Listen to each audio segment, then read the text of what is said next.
A little bit like that. Wonder who's going to come on today. No, this sure is different from the other platform, isn't it?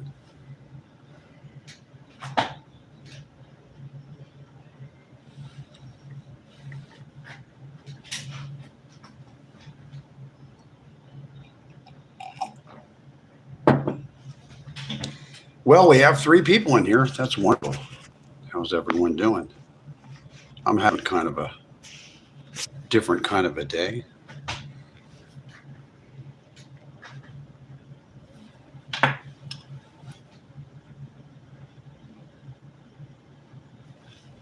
Let's see who's here. At Gerald532009. Hey, Randall, great to see you. Lisa Kerr, 6392. I'm on time. Laugh out loud. I'm not on time. I'm actually 30 minutes late. You know, I used to be so punctual. I used to always be on time all the time. I was never late. You know how things used to be. If you were late to your job only 5 minutes, you would get fired the first time and you would never come back. You'd have to go try to get another job. Remember that? That was back in ancient times. Back when I was a teenager in my early 20s and stuff, the whole country was like that. Things changed. I don't know. In my 30s, they kind of changed.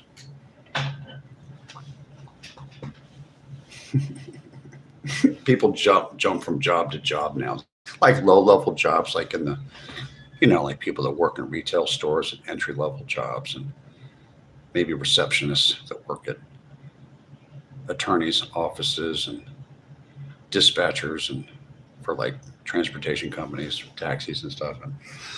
And what else? Even receptionists at doctors' offices.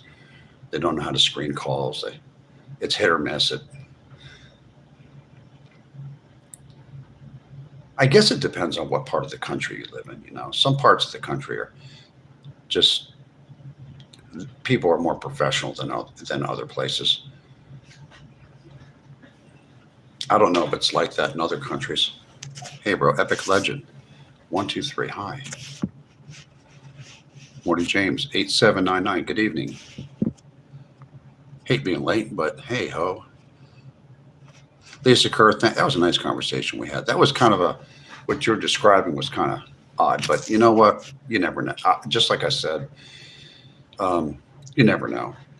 When you're speaking on the telephone, whether it's social media or whether it was when you're a little kid talking to your grandma in 1979 or 1980 on the phone, when you're a little kid, you're talking to grandma, you don't know. They could be listening to your telephone calls. Always assume that your telephone calls are being listened to. They're probably not. The only time the federal government or any government in any Western country or anywhere in the world is really going to listen to your conversations is especially in Western countries like, say, maybe Europe or the Commonwealth nations or the United States. Those governments are not going to listen to your conversation, Lisa, or anyone else, unless it's something to do with national security. I mean, then they just don't have the manpower to listen to everybody's telephone call. I don't believe in a lot of these. There's conspiracies, and then there's which are real. People can conspire to do something, and then there's conspiracy theories.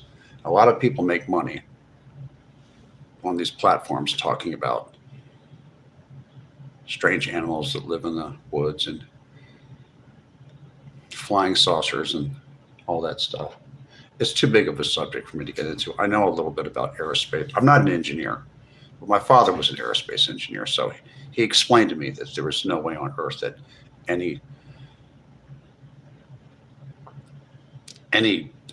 even if there was an intelligent life somewhere in the closest star system that could have a planet or a moon that could have life that could figure out how to get here, they would have had to start to get to where we are right now. It's so far away that they would have had to start right after the dinosaurs died off. And it would take them that long just to travel here. They would get here about right now. So they would have to send robots.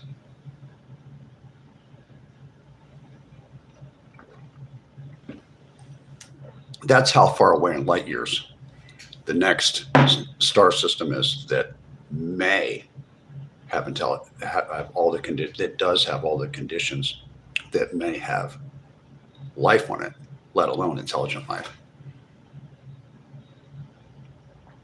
It's quite possible that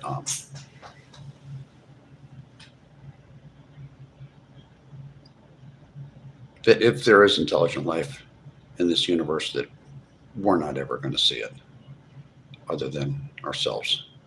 We're only around here for about Americans, well, the average, think about it, from the time you're born until the time you pass away, the average age of death for a man in this country has dipped down to 74 years old. Can you believe that? That's only because in the southern states, they have so many people dying in their late 40s and 50s because of poor medical care down in the southern part of the United States. In the South, if it wasn't, it kind of throws the statistics to men. Average mortality is 74 years, and women is 76. It's dropped a couple of years. I think it has something to do with the coronavirus debacle and all the people using drugs and everything.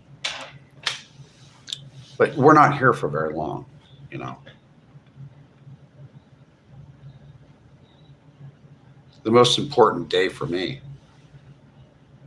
is today. This is the most important day for me. So this is all I have. It's just right now. You know, I don't have a lot of time. I spend my time wisely. I don't have time to listen to anything on social media that has to do with flying saucers or weird animals that live in the woods or conspiracies or I don't even read newspapers as much as I used to. You know, it's odd. When I was a younger guy, I used to read the newspaper all the time. I would read newspapers and I would be a news junkie. And then, I don't know, something happened to me. I don't know if this ever happened to you. Did this happen to you too? When the television stations and the news media started making sure that they would tell you the absolute worst stories that they possibly could, the kinds of things that would just shock you, right? And that's all they talked about. That's when I started to notice that it was actually not a good thing for me to be reading these articles because it was just making me depressed. I know a lot of you heard about the 7-year-old intellectually disabled little boy that lost his life. You read about that. It happened recently. That hits you harder than the Iran thing. It really hits you hard. You know what I'm talking about. You know, there's some, you can get out of here. You do your Hail Satan somewhere else, get out of here. Idiot. I don't know about time moving faster. It's possible. I don't think so. Yeah, you stopped watching that too, Sherry, at Sherry Tulosky 2447. Yeah, stop watching. Yeah, because I'm sorry, but I don't want to. There's a big difference between, like, you know, back listening to someone like Bill O'Reilly, just right down the center, just tell you what's going on. Here's the news, you know, like that. And, you know, listening to that smart ass, sarcastic Jesse Waters. I'm sorry, but I don't care for him. I don't want to listen to his smart ass mouth. He needs to leave that woman, what's her name? Daisy, the Venice Beach healer that's out there. You know who she is. She's been on cable television. She's a she's either on TikTok or YouTube or both of them. But Daisy, Daisy, she's running around with her megaphone out there in Venice Beach, California, and Santa Monica. Jesse Waters made some comments about her, and I'm thinking to myself, you know what? Just keep your mouth shut, Jesse. You don't know anything about Daisy. If you listen to her, if you ever watched her little channel she has here on social media, if you listen to her enough, she has a story to tell, and some of that story is not very pretty. And I can understand why she might not feel too good about things from time to time. She's had a little bit of a rough time in her life. And Jesse Waters needs to keep his fucking mouth shut. And Sean Hannity can keep his fucking mouth shut too. I don't need either one of those guys telling me how things need to be. You're going to start seeing different people. There's going to be different people that you're going to see on your television set in the years to come. It's going to change.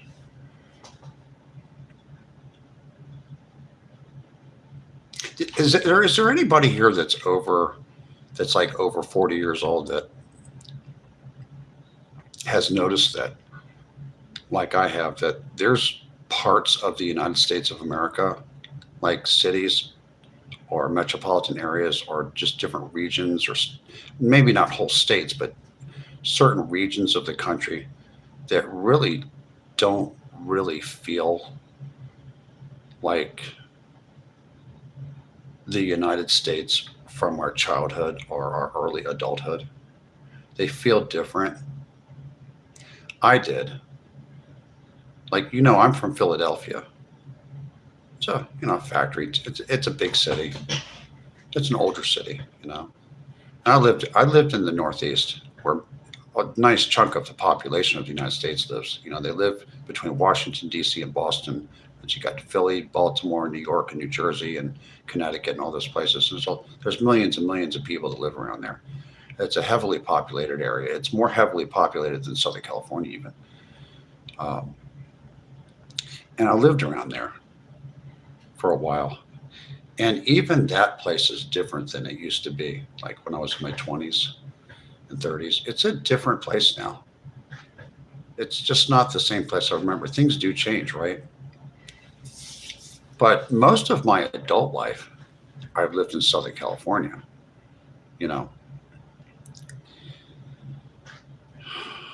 I'm a guy that lived most of my adult life in Southern California, mostly in the Los Angeles area, that had to evacuate. You might know, if you live somewhere else in the United States, that there's some people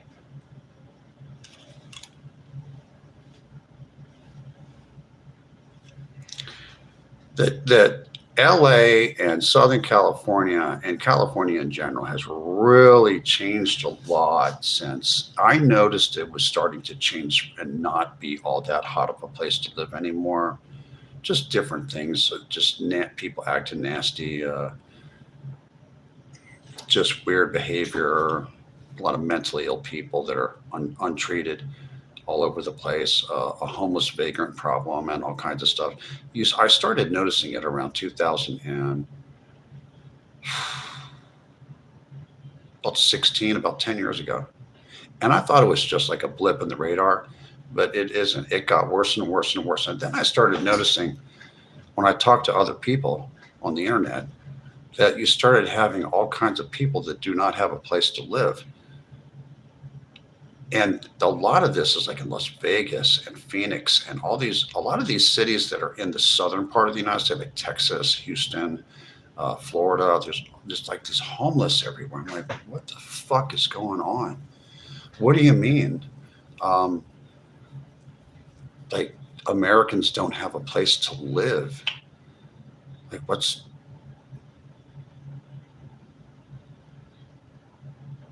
lot of things have changed.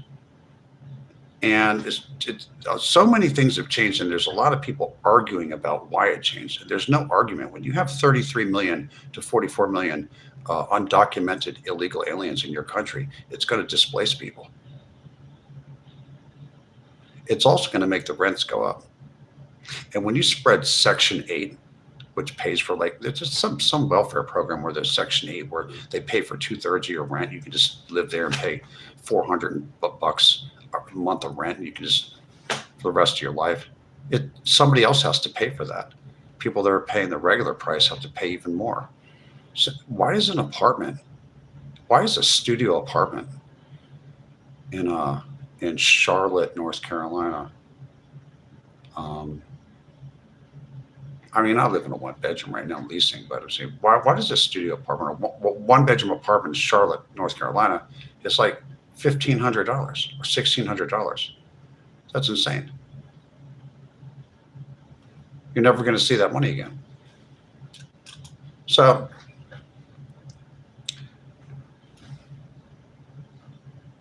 the only thing I can do about it, to be honest with you, is since all the prices are going up on the groceries and all the gasoline and everything's getting expensive in a lot of parts of the country, like where I live in the Charlotte metropolitan area. I live between Charlotte and Raleigh, and other places it's expensive too. The Northeast, California, it's so expensive you can't even live there. If you didn't buy your house by now, you just forget it. If you're a millennial, you can forget it. You'll live in an apartment the rest of your life, unless you do one thing. I've decided that I'm going to relocate. I actually looked at a map of where the least expensive places to purchase a single family home are, and they are in the Midwest. I'm going to tell you where they are. I won't tell too many of you. I don't want to say this too much. I don't want a lot of people moving there. They are in the Midwest. They are in upstate New York, Western Pennsylvania, Ohio, Michigan, Indiana. Well, they're in the South too, but I don't want to live in the South. There's not too much opportunity in a lot of places in the South. But they're Indiana, Illinois is another one. Illinois, Missouri, Wisconsin, Minnesota, North Dakota, South Dakota, most of Montana, most of Wyoming. Colorado is most of it's affordable, not all of it. The Dakotas, Nebraska, Kansas, Oklahoma, New Mexico is affordable. Most of Nevada is. Not all of Utah, but most of Utah is. But most of the interior part of the United States, from about Texas going all the way through and over to the Midwest, going all the way out to Ohio and up to Michigan and up to even Western Pennsylvania and upstate New York where it snows a lot. A lot of that part of the country that has a lot of cold weather is becoming more affordable, while certain sections of the South are becoming more expensive and rapidly becoming more expensive. Like Florida is very expensive to live in now. When you start adding up all the cost for hurricane insurance and tornado insurance and flood insurance and everything else, Florida ends up being more expensive than most places in California. Texas is a good deal. Texas has some good deals in it. I'd say Texas, Oklahoma, and going straight up the middle. So I've made a decision. We have made a decision that I'm going to move to Kansas City, Missouri. That's where I'm going. I like the rents there. I was afraid. I was like, are you sure that's a decent area to live in? Is that a high crime area? Because I never heard of an apartment, a 1-bedroom apartment being, $1,100 or $1,000. I was like, but that's what they really are there. They're really not expensive.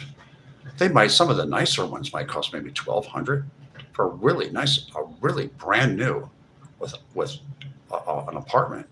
And you can get even nicer ones up in Kansas, like Topeka, Omaha. Omaha is a little bit higher. Nebraska has higher property taxes, I found out, than some of the other states around it. But it's a nice place. Iowa, most of central Illinois. There's all kinds of places. Iowa has really low prices on single-family homes. I think that the catch is that you got tornadoes there. Maybe people are scared of tornadoes. I mean, I know how to deal with them. Just make sure you have a basement and believe that Jesus Christ believe that Jesus Christ is your Lord and Savior, because every spring you're going to have you're going to know, you're going to believe there's a God, especially when a tornado comes by. It's like a freight train. I knew there was a God. I knew it was a God that kept me alive when I was like a 12-year-old. I was 13 when a tornado came probably within a half mile to a quarter, maybe a third of a mile. It was pretty damn close. I could hear it like a freight train. When I used to live in the panhandle of Texas when I was like about 13 or 14 years old, and we were all in that closet with pillows all over us and everything in the middle of the apartment. But I guess if I have to live in Tornado Alley in order to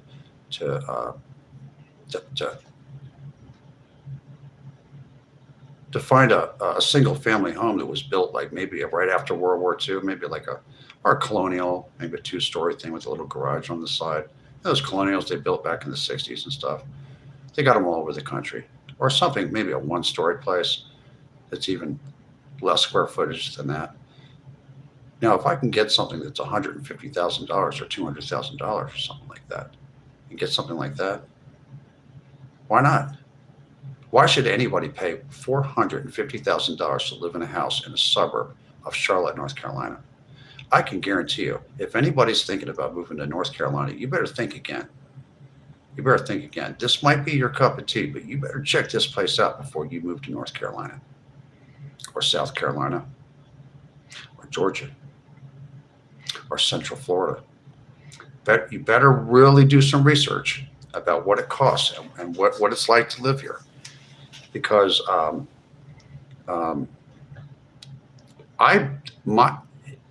believe that it's just not worth it. You don't get what you're paying for here. I looked at Kansas City. I looked at Des Moines. I looked at Omaha. I looked at Lincoln. I looked at Topeka, Kansas. I looked at Lawrence, Kansas. I looked at all these places, and those places are so much nicer than Charlotte. There is no comparison. The cleanliness of the Midwest, especially that part of the Midwest, like the western part of the Midwest, it's so much nicer there. Cleaner, more open room, less people, less crowds, good medical care, actually. I couldn't believe that they had thoracic cardiovascular surgeons that can put grafts in your aorta if you have an aortic aneurysm in Lincoln, Nebraska. There's like 3 different doctors that do that. And in Lawrence, Kansas, they have like a couple different doctors to do that. And that's a college town. So there's places that you can live. There's only 2 drawbacks. If you look at it this way, I don't look at cold weather. I can live in 4 months of freezing. I know the powdery snow they got out there. It's not like that East Coast wet snow. That powdery dry all on your face and everything. You have to wear a toboggan and everything. I lived like that before when I was young. If I have to live like that for 4 months out of the year and I get 8 months of fall, spring, and summer, so I like to go outside a lot,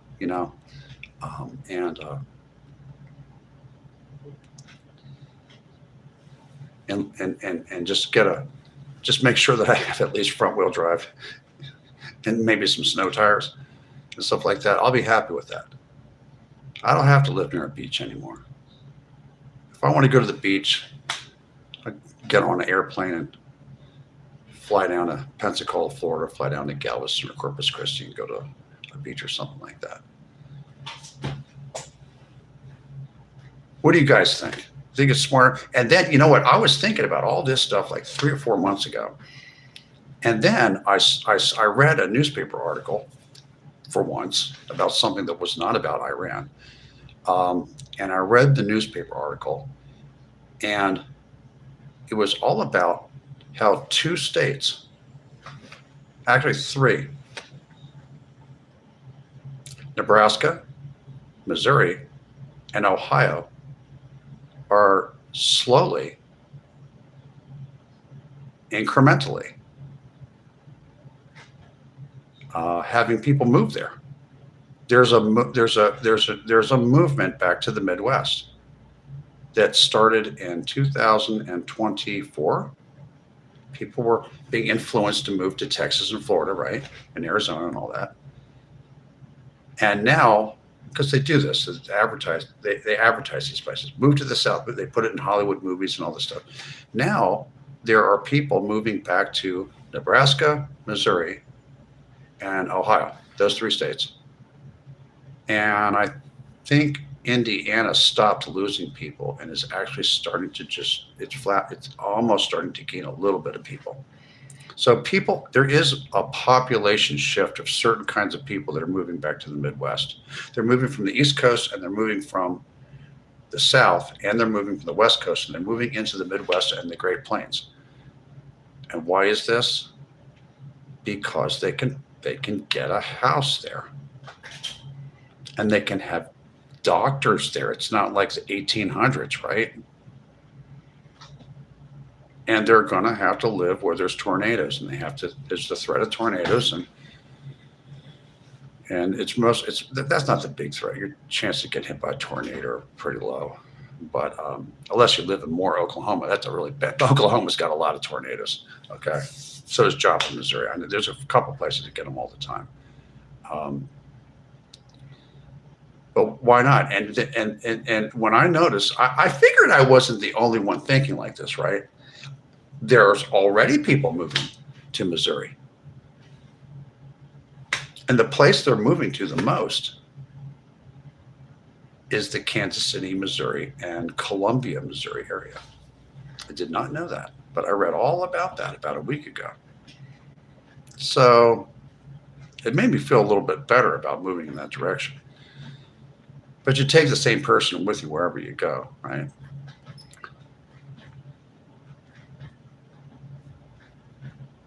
It sucks. Moving sucks. The actually moving is. Here we go. You read this chat a little bit. Got down to negative 50 when I moved out to North Dakota a decade ago. Couldn't wait to get back to the Southeast. Some people like the Southeast. I don't. The Southeastern part of the country, it's just not my cup of tea. I'm just not. Texas isn't really like this. Well, part of Texas is like the South, like the part real close to like Louisiana. Houston's a little bit like the South, but the rest of Texas is different. I've lived in Texas before, I know. But Ohio, I have family in Ohio. I like Ohio. I like Indiana and I like Illinois. The Great Migration all over again. Can you believe this? But it's different this time. Who knows? Maybe the United States is going to grow an industrial base there because all of the infrastructure for that heavy industry and stuff is in the Midwest. It's already there. Maybe the Midwest is going to be where maybe people moved and lived in the Midwest and did not live in the South years ago, way before they had air conditioning and stuff. Maybe people moved to the Midwest for a reason. They got good farmland out there. I'll tell you one thing: those fires in Nebraska, that caught my attention. That caught my attention. That there's a line called the 100th parallel. It cuts through Dodge City. It's an imaginary line that cuts through the Great Plains. And that line where the vegetation goes from kind of like green and the grass and everything starts turning yellow at the higher elevations going in the western half of the Great Plains states, that line is moving to the east. So that you got places like Topeka, Kansas, and Lincoln, Nebraska that are much drier than they used to be maybe 30 years ago. So we had this problem once before in the 1930s where we had the Dust Bowl. And we have better farming techniques. I wonder what it is. I wonder what's going on. I wonder what caused all that acreage in Nebraska, western Nebraska, to burn like that they had to pull in fire departments from. They had to ask for help from South Dakota to come down there to help to put all those fires out. What is all that about? They just kind of stopped talking about that on the newspaper. I haven't been able to keep up with it because I'm so busy in my own personal life. I'm going to have to try to read up on that, find out what that is. Maybe you guys know about that. I have a cousin that lives in Maine. He likes to live in the woods, and he likes his firearms, and he likes to live up there. I got a relative that lives in eastern Tennessee around Knoxville. I got family that lives in Brentwood, in the Brentwood, Murfreesboro area. Some of the suburbs outside of Nashville are kind of nice, I heard. You think I'm better looking than Kurt Russell? Well, thank you very much. He's a very handsome guy. He's a good actor. Got to get these teeth fixed. I'll take care of that once I get relocated. People are leaving big cities to get away from, we're not going to do any of that. There's no anti-Semitism allowed on my channel. I'm pro-State of Israel. I'm a Protestant Christian. There's 4 rules on my channel. The 4 rules are, let me think. Okay, the 4 rules are no anti-Semitism in the chat, or you are blocked forever and you'll never come back. No racial bigotry on my channel, or you will be blocked and you will never come back again. And what else?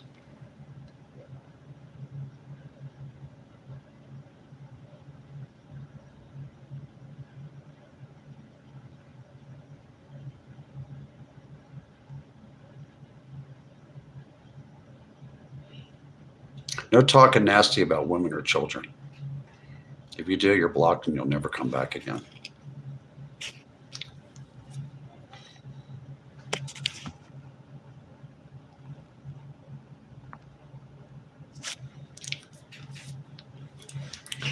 And also no character assassination of myself or anyone else in the chat, or you're blocked. From @Hollywoodland22.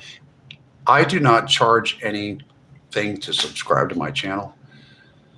I might end up doing a TikTok channel again, like I did last year. And I'm probably going to go back over to TikTok. We're going to do a YouTube and concurrently a TikTok, maybe at the same time, maybe in a few months. Yeah, probably, because I have to go back over to TikTok for a while. I know too many people over there. Got 146 people in here. Well, somebody must like this show.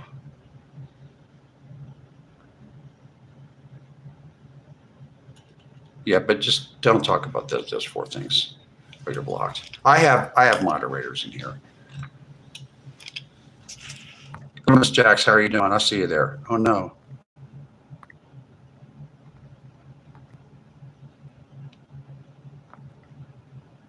Yeah, that's right.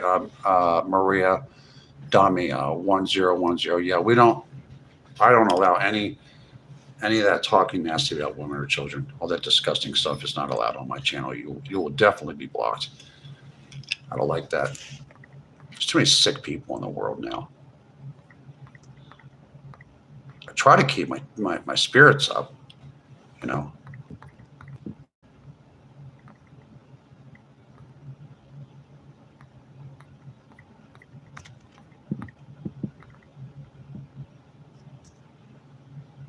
You need my face relocated? We can get out of here. Bye. You know, it's amazing. No, I'm not an actor. I lived in Hollywoodland. There's a neighborhood. When I was about 19 years old, I moved out to California. I took a Greyhound bus with one of my friends from Philadelphia. We left the bus station in Philadelphia with a couple of bags, and we decided we were going to go live in California, right?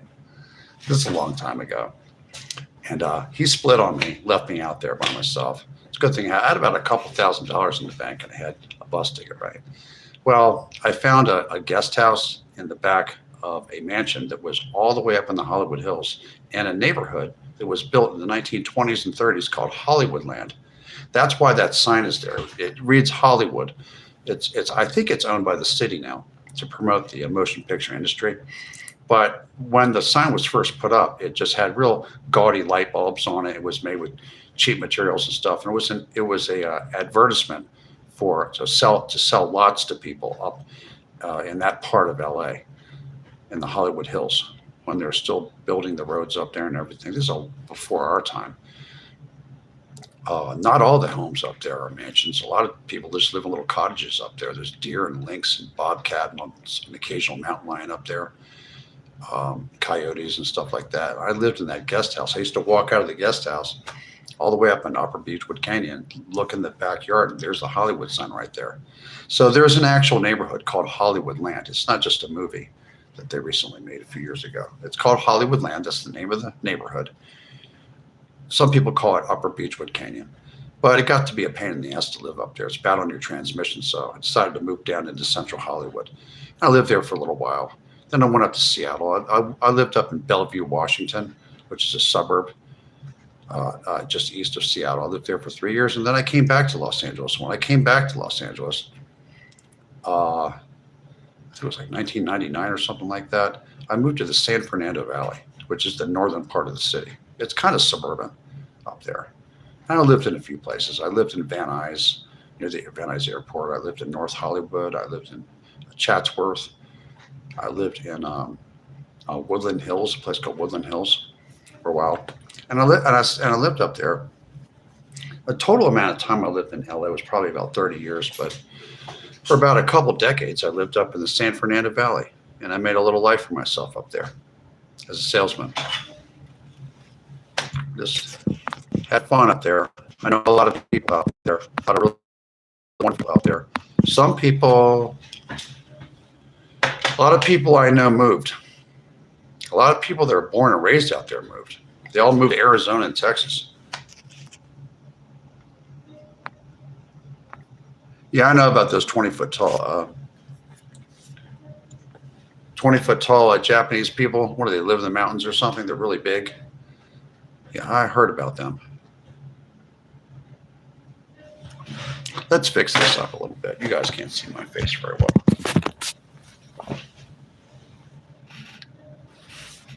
Oh my God, my hair is just, I don't know.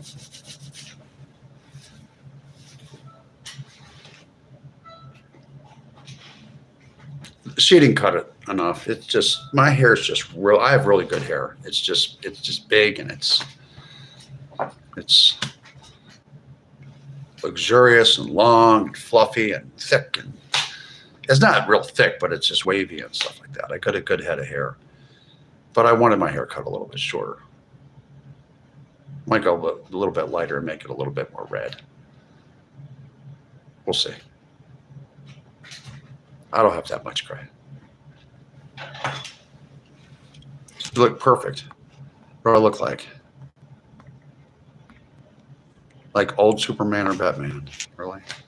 There, you have to throw that word old in there, right? You think I'm old? I'm not old yet, my friend.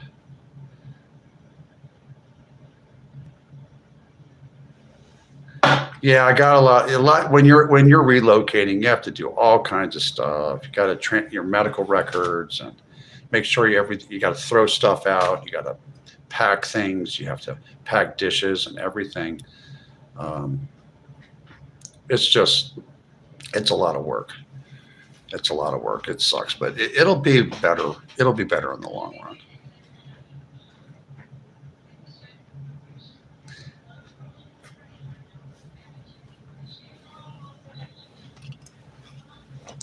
You guys are actually talking to each other now. This is what I like. I like it when my chatters get to know each other. You can ask me questions. This channel is really your channel, at Hollywoodland21. Now, what I need everybody watching right now to do, since this is a non-monetized channel at this point, and I will not monetize this channel, I don't know how many subscribers I need to have a partnership with YouTube and get paid from YouTube, but we'll find out. But I'm going to attempt to monetize my channel at 5,000 subscribers. I might do it at 4,000. I'm not sure. I know the rules are changing for YouTube about getting paid from YouTube. I will put the Venmo, Cash App, and PayPal up for you to make donations to make some passive income here. This is really just for fun. I just like to make friends and just like to just ramble on about things when I got a lot on my mind sometimes. If I don't catch you in the chat, I just want to let everybody in the chat know that I really do appreciate you coming here and listening to me ramble on. This channel is about anything you want to talk about. Just no anti-Semitism or racially bigoted things, or talking bad about women and children, or saying false things about myself or other chatters. Just don't act like a dick on my channel, and you can hang out here all you want.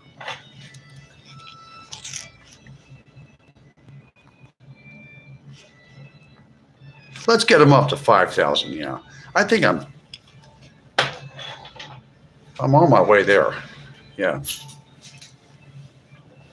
Okay, well, you've seen, I've put a lot of lives up here, and my name is Randall.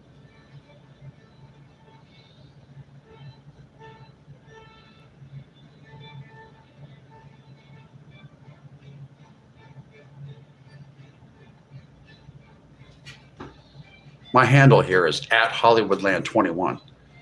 If you want to subscribe, which I'd like you to, that's what I really need the help with. I need everybody that's watching this channel right now to hit the subscribe button. Type in at Hollywoodland21 and hit the subscribe button. Let's get me up to 5,000 subscribers in the next 2.5 weeks. Well, the next 2 weeks, by September 1st. Now, we can do that together. When I get up to 5,000 subscribers, I'm going to tell you, we're going to start having a lot of fun here. You caught me on a day when I'm kind of a little bit tired. Usually on Sundays, I sleep in and stuff, but I couldn't. I just woke up early for some reason. Usually I would sleep in a little bit. I'd be bouncing around stuff. Maybe that manic depressive medication I take that is working real well. Got me more level today. I did not read about Iran at all today. Today is going to be a no Iran day. I want nobody to talk about Iran today in my chat. I mean, I'm not going to block you. I'm not going to block you if you do talk about it. I'm just saying I'm just not going to talk about it.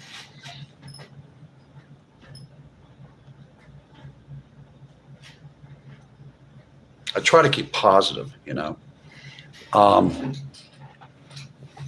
It's time to have a little drink of something.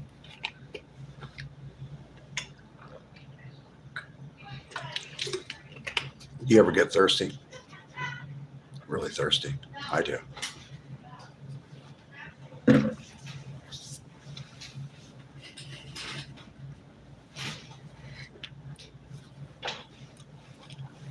Okay, Gerald, thank you very much. Miss Tori, thank you very much. Yummy. 3 a.m. in the past 2 weeks. I wonder why. Tramadol. I've been on Tramadol for pain. I stopped doing that stuff because I started getting a little bit, it started making me feel weird. Yeah, I get cortisone shots every once in a while in my left knee because I played soccer in high school and I messed up my knee a long time ago.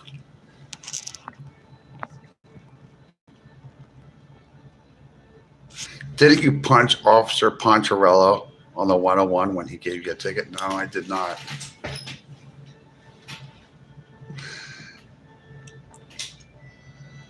Eric Estrada was a good actor, wasn't he? Oh, he's still alive. He does commercials every once in a while.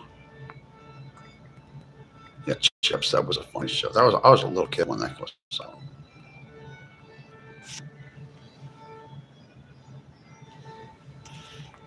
Yeah, anyone that went for a run today, keep that to yourself. Do not say I ran. It's ridiculous. Everybody knows that should have been handled a long time ago. I look like Joaquin Phoenix? Really? I did not know that. Somebody told me I look like an amalgamation of all of the Hollywood actors put into one, which I think is kind of funny. Bacon Undertale, welcome in. Miss Tori, need cash? No, I don't need any money. I don't need any money. Not at all. I do give money to people that need it. People need some money for some food or some gasoline, or they're really in a jam or something like that. Need to put it towards their phone bill and stuff like that. I've helped out, well, at least one person. I don't mind. It's, I like to help. Now everybody needs money. Dirt blaster carpet cleaning. I sold a house in Laurel Canyon in 2002. What a mistake. 8156 Gold Avenue. Is that right up in there? What part of Laurel Canyon? On the valley side or on the LA side? Was it anywhere? I heard Joni Mitchell lives up there. Does she still live up there? I heard. And some other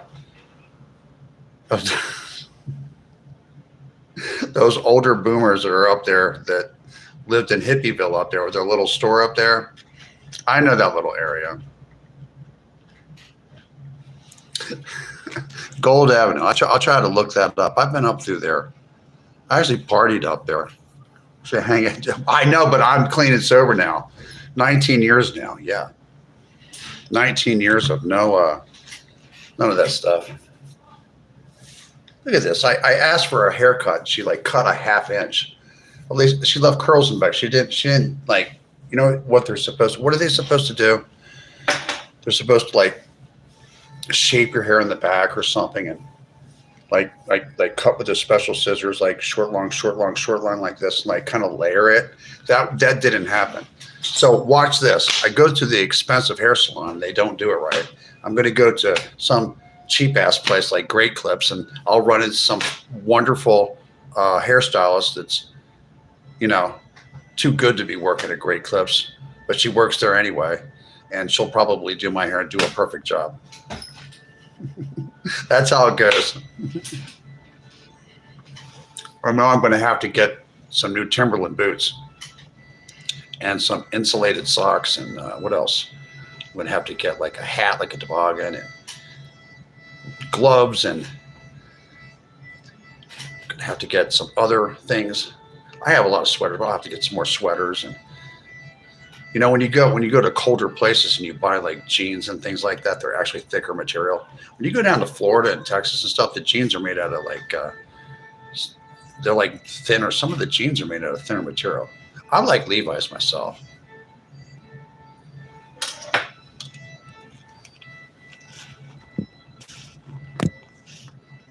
Hello from Tampa Bay, Florida, brother. What kind of work do I do? Sales, direct sales, aluminum siding tools, things like that.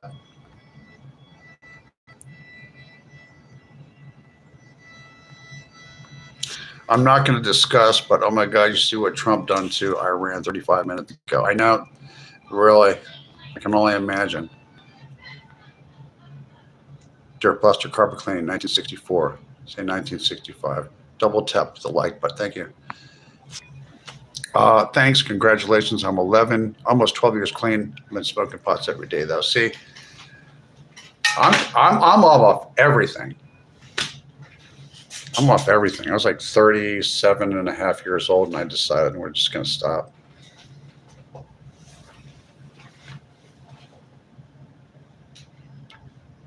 No, I was a little bit over 37 years old. My birthday is in late June. I'm a late June Cancerian. Very late June.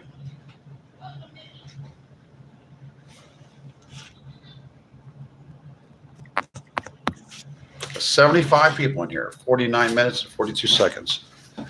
Where am I from? Well, does it really matter? Not really, if you think about it.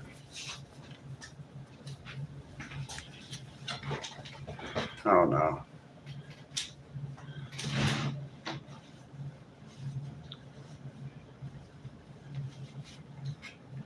Philadelphia.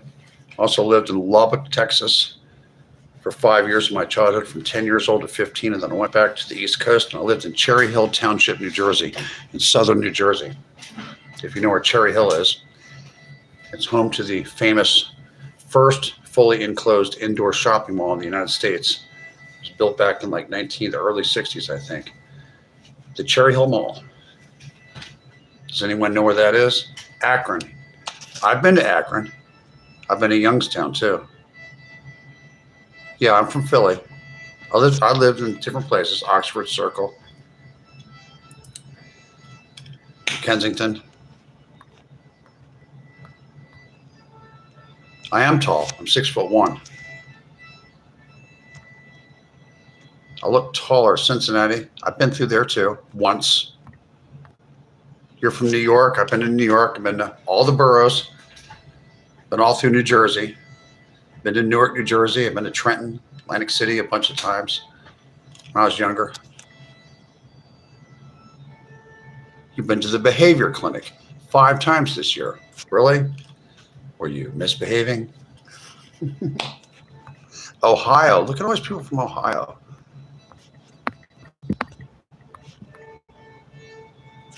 At Lisa Kerr, 6392. If you good chat, banter, and info, like and subscribe. Hollywoodland21. Thank you very much. At Lisa Kerr, 6392. Thank you very much. I do appreciate you helping me get this channel going. 6'3" is tall. 6'1" is tall in California. A lot of short people in California. I don't know why. The East Coast and Northeast has short people. If you get out to Texas or Oklahoma or Kansas or Nebraska or out in the middle of the country, I notice that when I go through there are a lot of guys who are like 6'2", 6'3", 4", and stuff like that. There's some tall guys out there. There's some tall women out there too.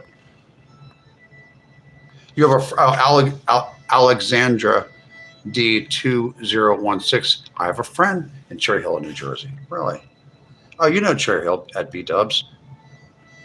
You know where Cherry Hill is? I was stationed at Cape May 3 years ago. Cape May, that's where the United States Coast Guard boot camp is, isn't it?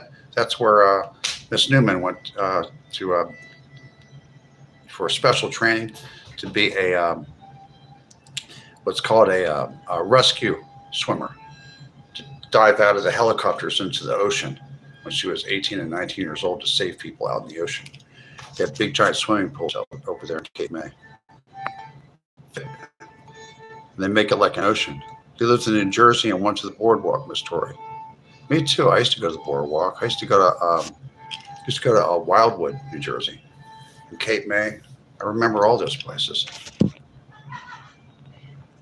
Amy M8677. My channel name is Hollywoodland22, but my handle is at Hollywoodland21.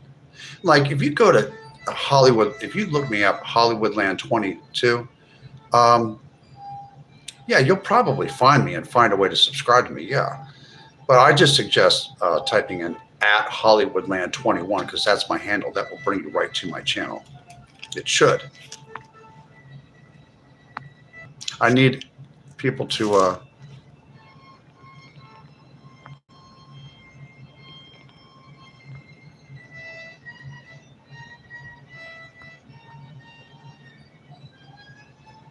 yeah. A lot of people just smoke the greenage because it doesn't destroy their life. If you can use whatever you want to use, that's your business and stuff like this. Me personally, I can't use any of that stuff. It's no good for me. No good for me. I guess you could say I was just a weekend warrior. I know where Bethlehem, Pennsylvania is. That's actually north of Philadelphia. Bethlehem is going in the direction of Easton, Pennsylvania, and it's not too far from the Poconos, and it's not too far from there. Can't you get from Bethlehem to Easton to, is there a place called Phillipsburg up there, Raritan, New Jersey? I kind of been through that area. Who's Coke? I never got into speed.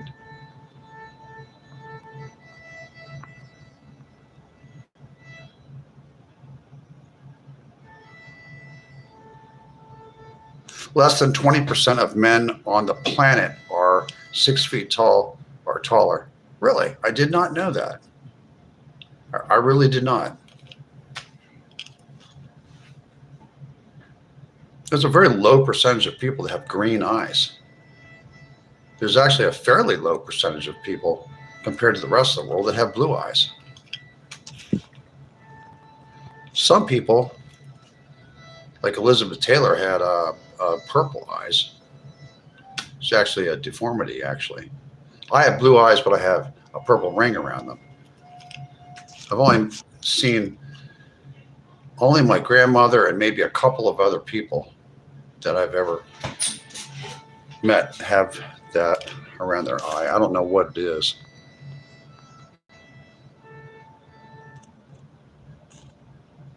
Cape May Coast Guard headquarters. Yeah, that's where Miss Newman went to learn how to hold her breath underwater and everything else.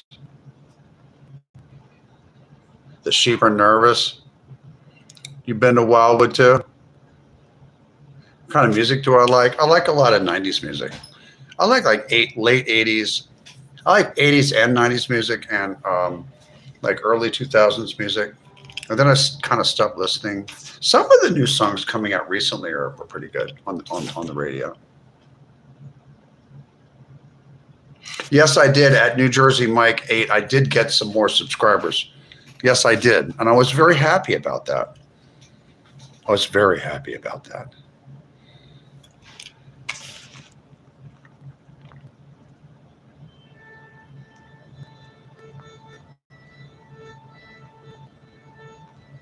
Oh, you hear the violin in the other room. I'm 165 pounds and 6'1". You think I'm too skinny? What do you think? What do you think? Am I too thin? Am I? Think so?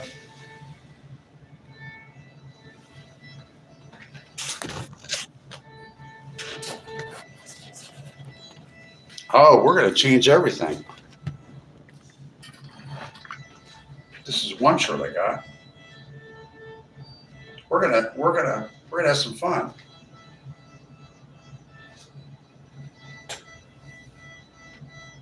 We're gonna change clothes. Check this out. I'm gonna show you some other clothes I have. 2 minutes. I'll be back.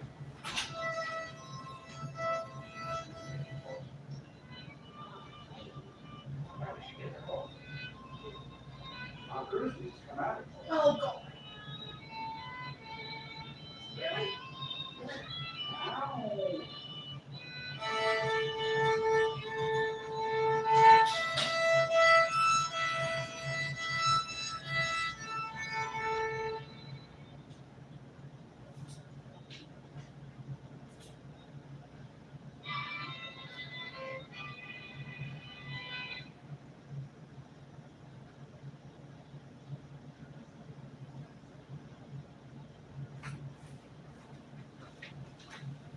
I'm still here. I'll be back.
Oh, it's the performance. Dang. What was that? As we shut the door. I mean, somebody was smashing the door like really loud. What was that?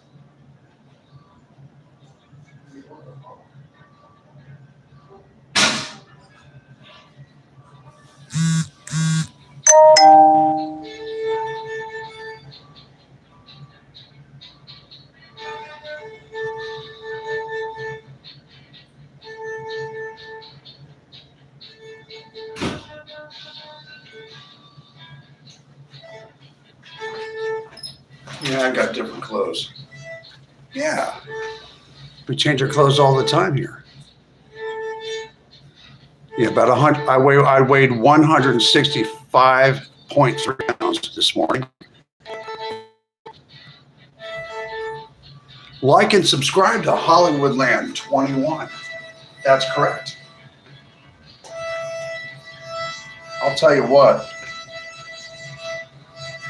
It sure is chilly in here. I wonder why.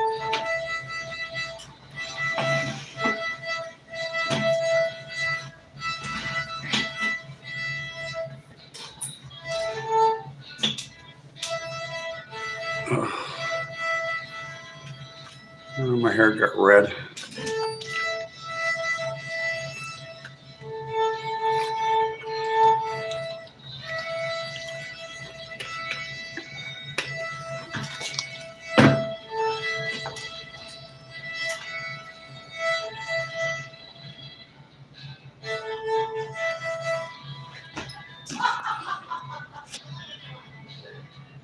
Kevin Lawrence 4930. Oh, it's been about 3 weeks.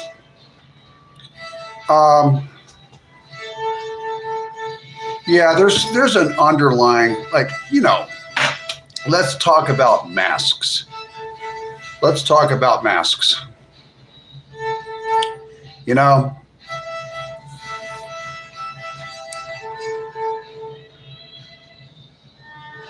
I learned this a long time ago. Like sometimes I've been treating this like a job because I want to get my subscribers up and things like that. But I don't necessarily have to treat this like this is a television program and I'm acting for you. I'm not really acting. But, when I used to, when you come into work, you just leave your problems at home and then you just exercise what's called professionalism, right? Doesn't matter if you're depressed. Doesn't matter if you just found out that your dog died or anything like that. And all kinds of bad things can happen, but you're supposed to put on your best face when you go to work, right? I've been treating this like most of the time. I come on here and I'm a little bit more chipper than I am today, and I try to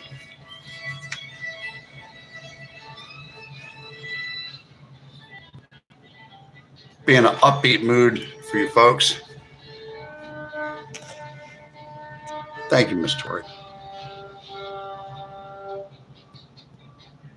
I got problems now. Everybody on my block's got them.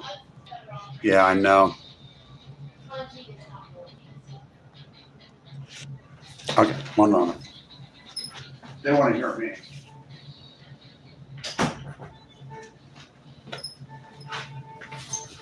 Okay.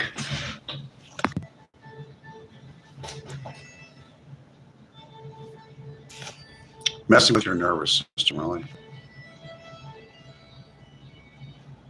Kurt Russell. It's Kurt Russell.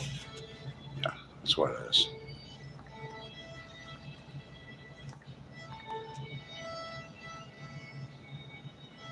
People here are cold, just ignore.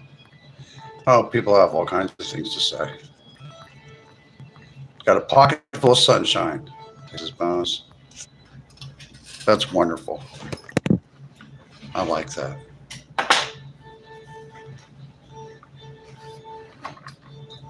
I sure did get ghost white, didn't I? With all this cloud cover.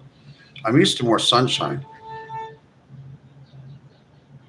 My skin was like darker when I was a kid in Texas and like out in California and stuff. And when I came back to the East Coast, it got nice and white, didn't it? I'm very white, huh?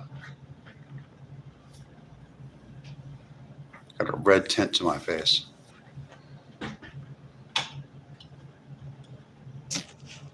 No, I'm not a Hollywood elite. I lived in Hollywoodland, the neighborhood. That's why I call my channel Hollywoodland. My TikTok channel is called Hollywoodland. 2 different words: Hollywood space land. And my avatar, I think it's called. Is it called an avatar? Instead of my face, what I have, so it's me. Is an uppercase orange cursive H with a black background. and then you'll know that that's me. Those are some. That's an older, um, an older. That's last year's first attempt at live streaming. It's amateurish. I took a lot of it down because it was kind of retarded stuff, but it's it's Hollywoodland on TikTok, and I have only been chatting on that and chatting with other people and posting people's videos. All I do on Hollywoodland is the TikTok channel is I watch live streamers, I listen to music,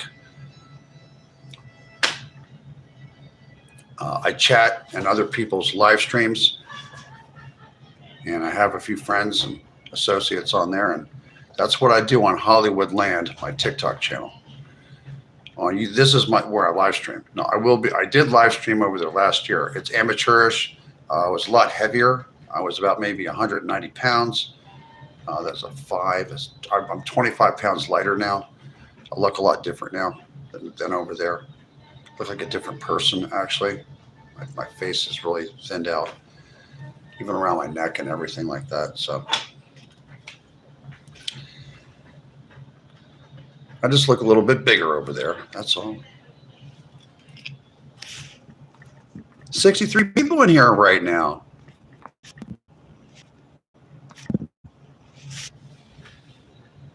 Gay watch. I don't think so. I'm not gay. Love talking to you. Jacqueline Brown, 88. I love talking to you too.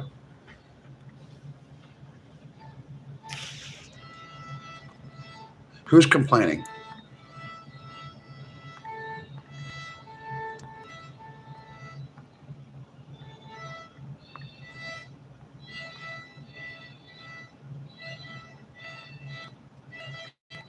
Who is complaining?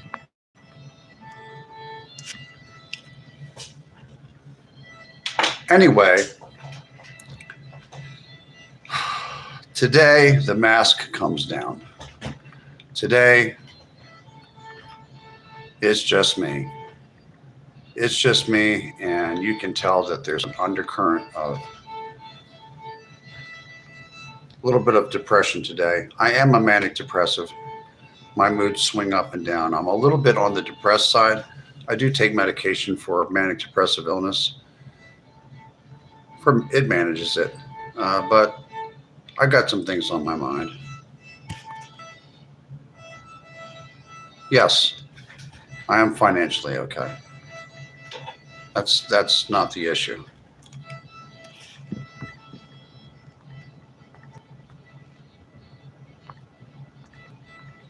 I think part of it's because my knees started really hurting. I had to go to a, you know what it's called? It's called a doctor of osteopathy. They're kind of like a medical doctor, but they're more holistic. And I went over there and they gave me a cortisone shot. If the cortisone shot doesn't work in the next few days, then I might have to put that gel in my left knee. You have to go back 3 times, once a week for 3 weeks. In a short time frame before I get out of here, right? And put the gel so that the bone doesn't hit the bone. Because I damaged my knee a long time ago in high school. It's gotten worse when I got older.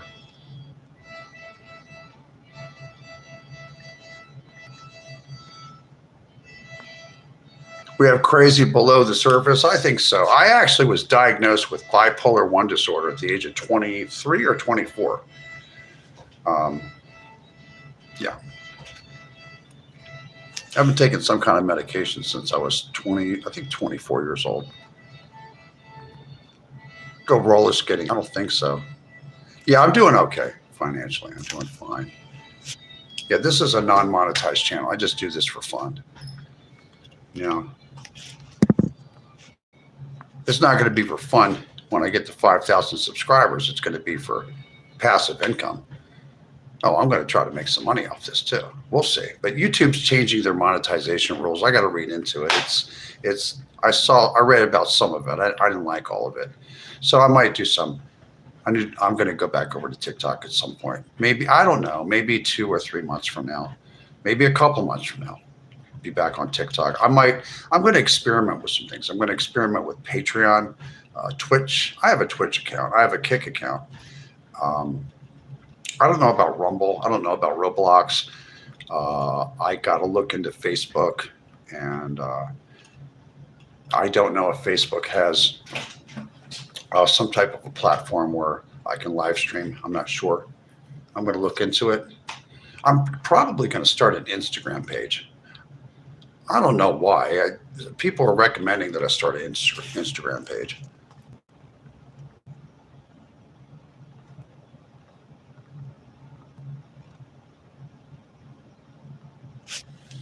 Cortisone shots are bad for the liver. You know what? I have to go back and check my liver once a year. My liver grew back. I got what's called a FibroScan. It's called a FibroScan. And I get ultrasounds of my liver and my guts too once a year because I had to take some medication to solve a medical problem, right? My liver grew back. I got a good liver. And I had a pulmonologist look at my lungs after 3 years of not smoking. And he said, I don't even believe it doesn't even look like you smoked. He said, how long did you smoke? I said, since I was like 16 or 17 years old. He said, but your lungs, after doing a CAT scan angiogram of my chest, all my lungs, the pulmonologist said, man, this looks great. He said, you're lucky. You could have had like cancer in your lungs or something like that. So I'm never going to smoke again. I don't have a desire to smoke cigarettes. That was the hardest thing to give up.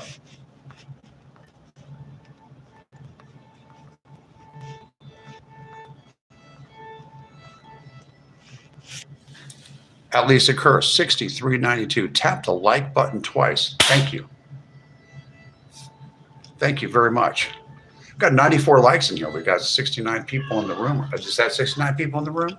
I think that's what it is. Yes, you should, Admiral Fronts. Yes, you should. You might want to go see a gastroenterologist for that. No, you need real friends.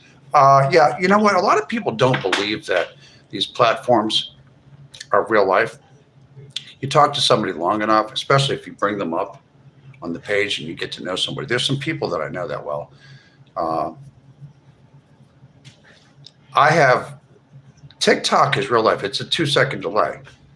Oh, it's just real life. There's another thing called really real life, that has nothing to do with social media. Like around here.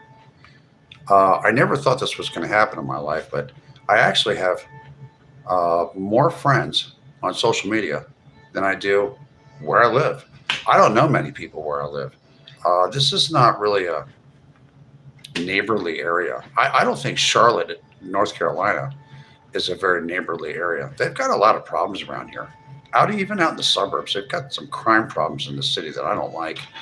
I live outside of the city, but it's just not an area I want to live in.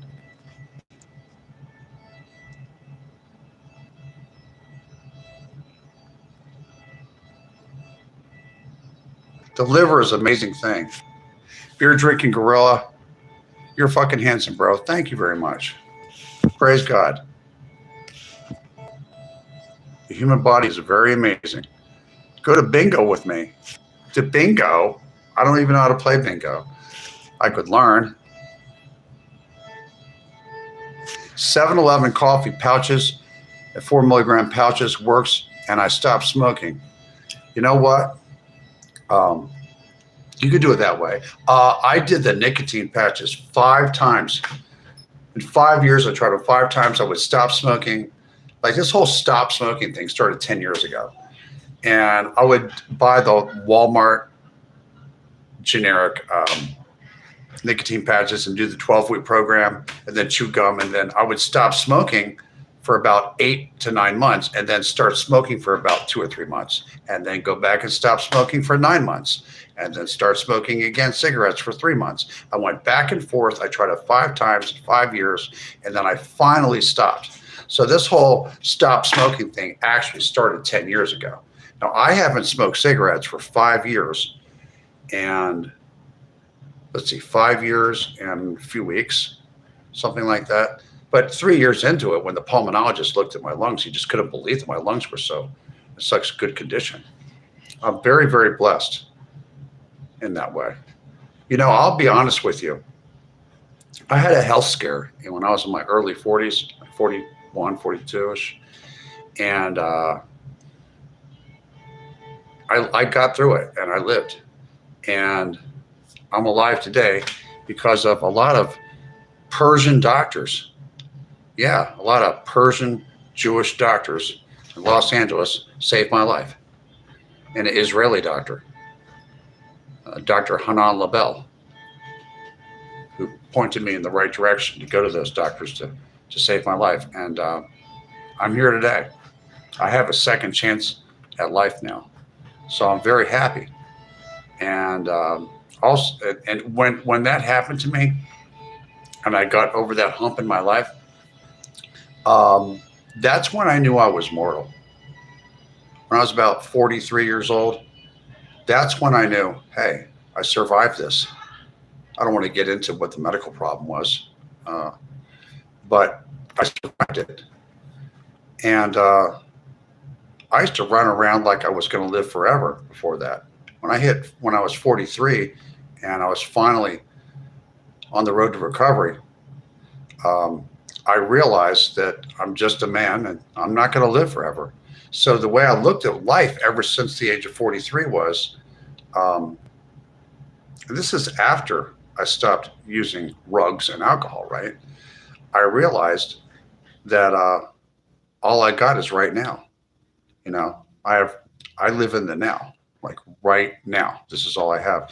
And if I wake up in the morning, it's a great day. Well, it's a good day. It's not always a great day. I have to be very careful about. I'm kind of a passive aggressive person. I'm going to be honest with you people. I'm not always like you think I'm some of you have seen me go off on trolls before and stuff like that. Maybe some of you know that I'm a passive aggressive person. I can just boom like that. I react. Okay. I'm moody. I'm mostly a kind person. I have the capacity to love another human being. I'm not a narcissist. If anything, I'm more of an empath. I have to be very careful not to be codependent. It's I think it's a fault of mine. I'm working on it. But yeah, I'm a fair guy. I'm not like a nice guy. Nice guys finish last. I'm a fair guy. And I like to help other people. But I do have a problem with overreacting. When people do wrong, when people, bad people, like bad men, bad people, criminal type people, people that are out of line, stuff like that. Sometimes I just go off. Sometimes I just go off on them. I get very aggressive because I don't like people that try to throw their weight around and think that they're running things. When it's then at that point, if people get out of line, it's my civic duty to get up and let them know that they can shut the fuck up or they're going to hit the asphalt. And that's the way I am. Very reactive like that. Believe you me, I grew up in the city, a big city, and things were different. You don't deal people that are like real bad people.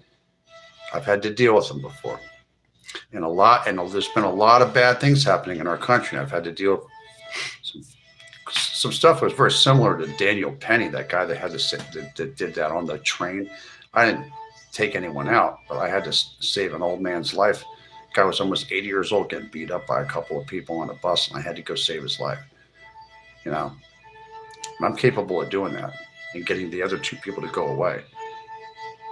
And they ran off the bus and they shut up. Didn't hear from them anymore. But I don't feel like I should have to play Mr. Police Officer and stuff like that. But I don't like people that lie I don't like lying. I don't put up with it. I don't like disingenuous people.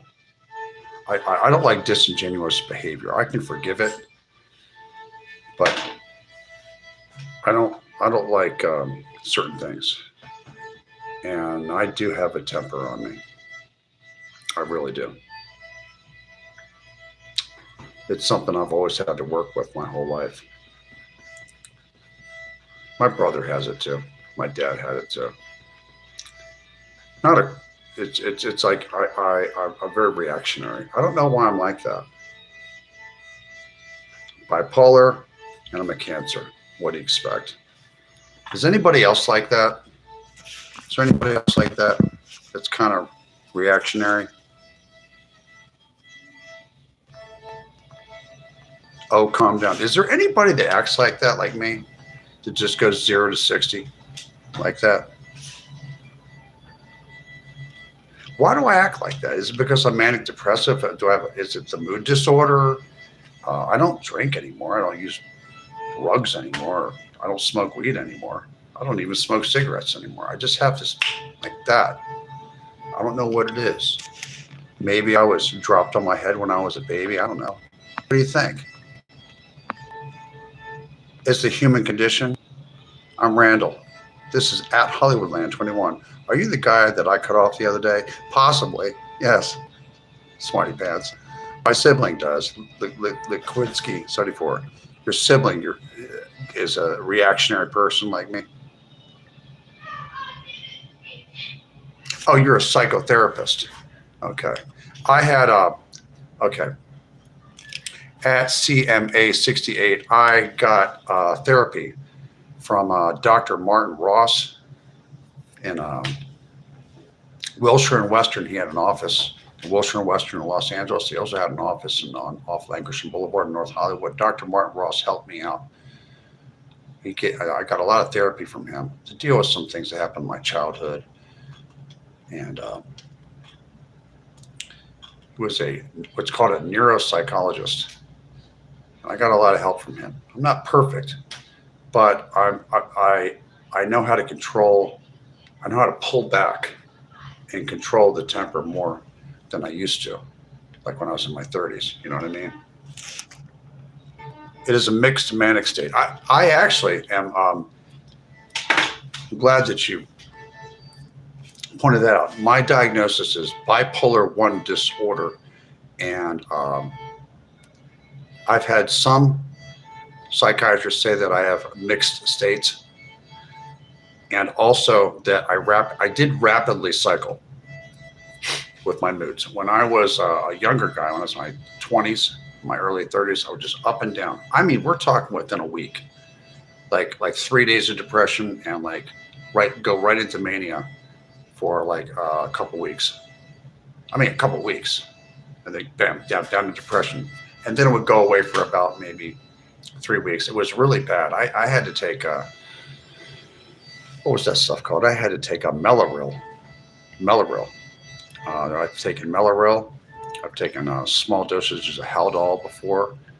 Then the medications got better and better. I took Geodone and then the Seroquel. I'm taking Seroquel right now.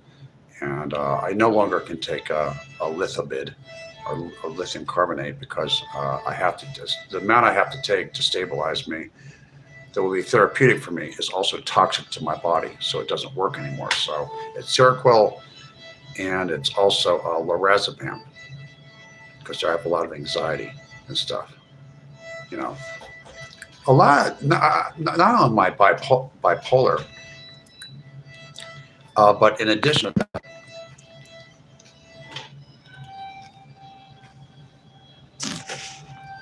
Seroquel 5, not that much.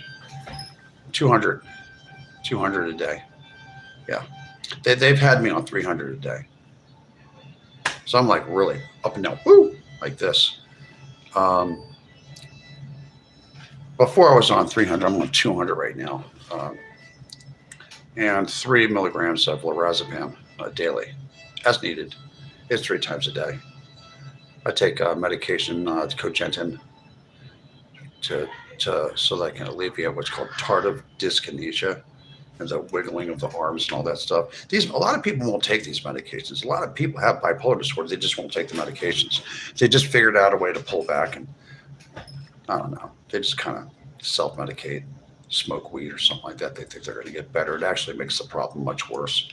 This weed that they have growing under the lamps and stuff like that, nobody wants to believe. I don't know why people don't. It destroys your cerebral cortex of your brain, and people start mimicking symptoms of schizophrenia by smoking this high THC marijuana, and it's wrecking their lives. And they'll stomp their foot up and down and insist that it's not. You can't teach them. You just can't teach them. They're going to do what they want to do.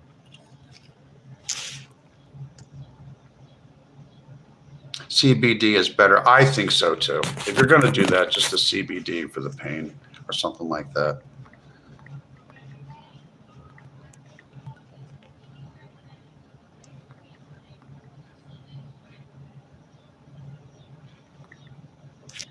What's the root of bipolar if it's not disrespectful? I do not know. I talked to my psychiatrist who emigrated here from Kyiv, Ukraine, back in the early 90s. And she told me, and she used to run the biggest mental hospital in Ukraine at the time. It was way before the war or anything. She came over here, got her credentials, and she was my doctor for 21 years. Dr. Celia Bass, and she's in West Hollywood, California. And she told me that diagnosing somebody with a mental illness is more like an art form. Of all the medical practices, they know the least about the human brain, human mind, especially the thinking part of the brain and the mood disorder stuff. They really don't know much about it. I take Seroquel. It's a sedative. It makes me go to sleep at night, and then I take it during the day, and it keeps me from having racing thoughts and manages my symptoms. Sometimes some days are better than others. I would not wish bipolar disorder on my worst enemy if I had any. Not really that I know of. It's not a good thing to have. It's nothing I don't define myself.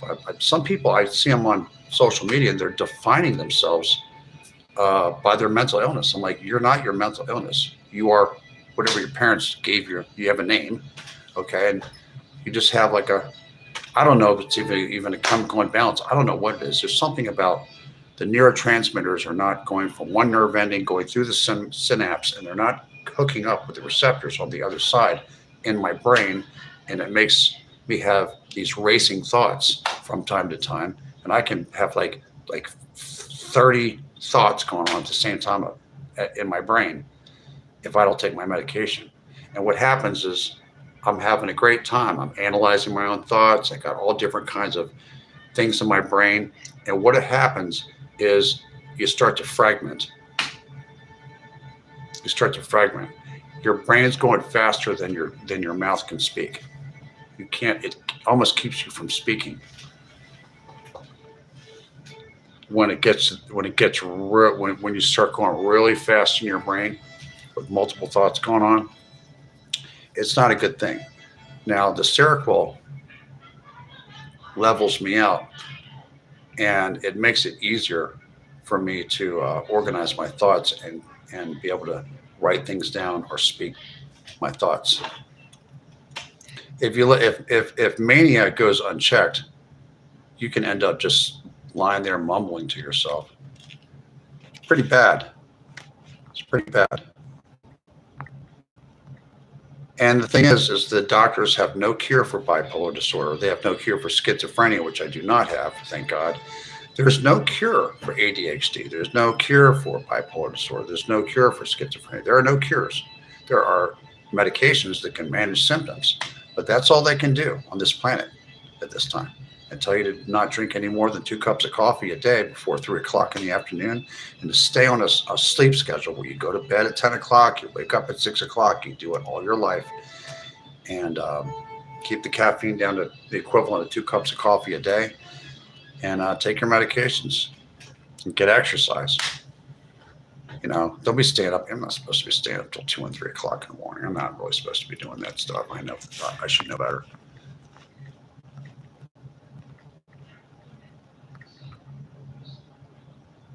Where are we in our conversation?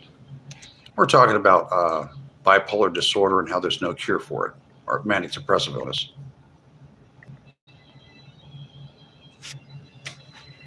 Yeah, don't stay up late and no caffeine or very little caffeine. Yeah. Actually, a mania is a type of seizure. It is. There's epilepsy runs in my family too. Together with good friends group, Cynthia. You ever treated for post-traumatic stress disorder? No, I wasn't. I might have been traumatized in the 1994 Northridge earthquake I was in the middle of at about 4:30 in the morning when I was in Hollywood, California, in a 1927 Art Deco high-rise apartment building, and the building was swaying. I was in the middle of that. I worked on that earthquake, cleanup damage. We cleaned up the damage.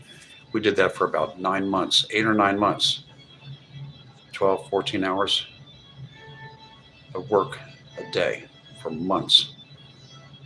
Put some money in my pocket. A lot of people made money then. No, I'm not trans. None of that. Your sister-in-law had multiple personalities. There's a thing for that. It's called dissociative identity disorder. I had a lady friend who was traumatized way before I met her. When she was a child, she was traumatized in her household, and she suffered from a dissociative identity disorder. These are like split personalities and stuff like that. That relationship didn't last. It's one I'm glad I got away from. I couldn't help her, and she couldn't help me.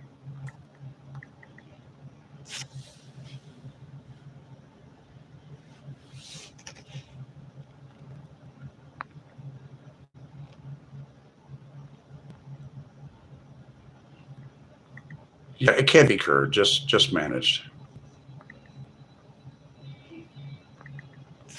Hello, Caleb. How are you doing? Welcome in. You just need to get into the van and relax.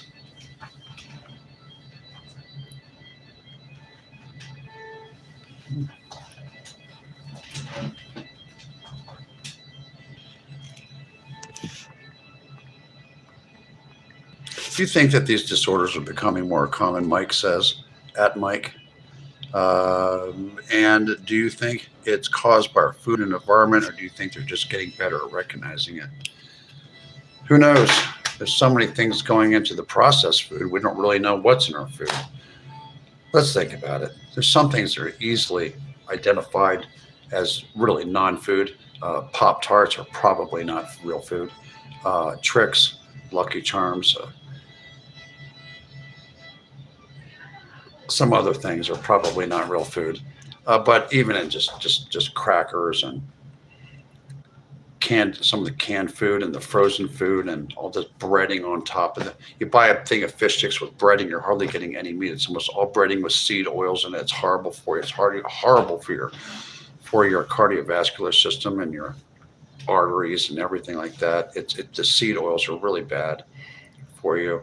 There's all kinds of stuff. People drink soda and all this other stuff.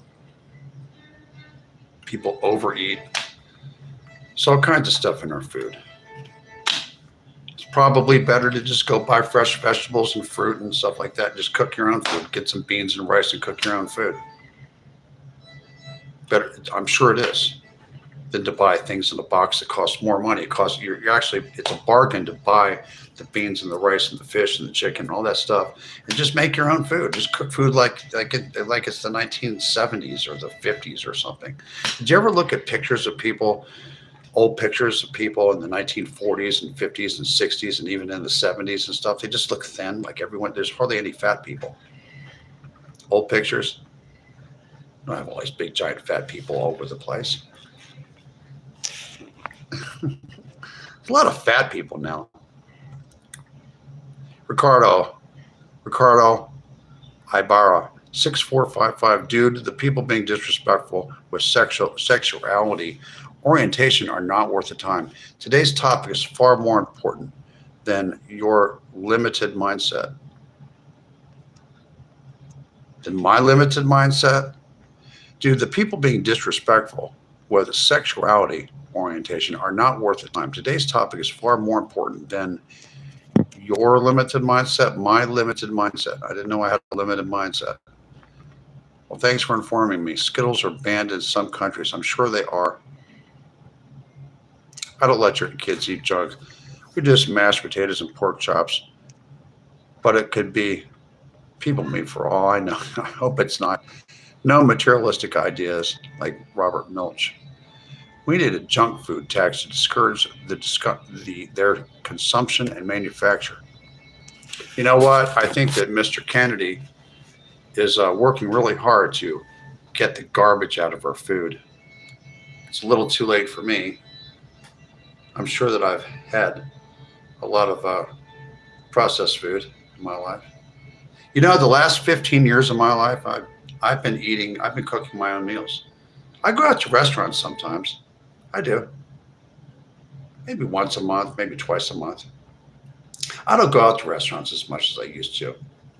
I don't know, especially after coronavirus. I don't know. I don't know if people are sick or what they are like that. I like to cook at home. I know how to cook Mexican food really good, Sonoran Mexican food, and Tex-Mex. Also, I'm fairly good at cooking Italian food too. I grew up around a lot of Italians in the Philadelphia area, and I learned how to make authentic Southern Italian cuisine.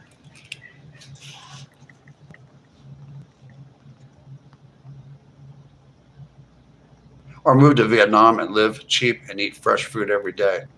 Fasting is good for you. I think a lot of people fast once a week. Mr. Kellogg did that. Mr. Kellogg, I'm sure, was into making money. Well, we got 83 people in here. Mike, I'm from Wisconsin, though not Philadelphia. I've been to Madison. I liked Madison. That's a clean, nice town. It really is. I met some friendly people there. I was only there for a couple of days, but people were very, very cordial there. I liked it. Philadelphia is a little rough. I think one of those, I don't know who started it. Somebody started that 3 meals a day thing. I'm not sure if it was. Your families are a Sicilian, so they have Sicilians in Wisconsin. What, Milwaukee? Are you in Milwaukee? I know that they have a lot of Italians and Sicilians that live in St. Paul, Minnesota. There's like an Italian-Sicilian neighborhood over there. Madison, you're in Madison? Philadelphia has a lot of Italians. Hi from the West Texas oil fields. Guess what? I used to live in Lubbock, Texas, from 10 years old to 15 years old. When my parents split up, my mother went to work for Texas Tech University in Lubbock. So I know where the oil fields out there in Odessa. I've been down to Midland, Big Spring, Odessa. I've been to Hobbs, New Mexico. I know where all those pump jacks are. That's kind of a rough town out there, Odessa, isn't it? That's a tough job. You got to be a badass to work in the oil fields of West Texas and out in eastern New Mexico. Yeah, Italians are all over the East Coast, Boston, Connecticut, all the whole East Coast, all the way down to about Baltimore. A lot of Italian immigrants came over at the same time that immigrants from Southern Ireland, for 2 different reasons. Well, there was in Sicily, I think in the 1920s, 1930s, and 1940s, there's a lot of crop failure in southern Italy and also Sicily, and there was a lot of crop failure in Southern Ireland, and a lot of people were starving to death over there. And the United States government said, just come on over here from southern Italy, Sicily, Sardinia, and also in Ireland, a lot of Southern Irish, they all came over around the same time, between like around mostly, I think right after the First World War, like in the 1920s, a whole bunch of Irish and Italian came over to the Eastern Seaboard. That's why you have so many Irish Catholic and Southern Italian people in the Eastern Seaboard. A major wave of immigrants came over. Now most of our immigrants are coming from Mexico and Central America.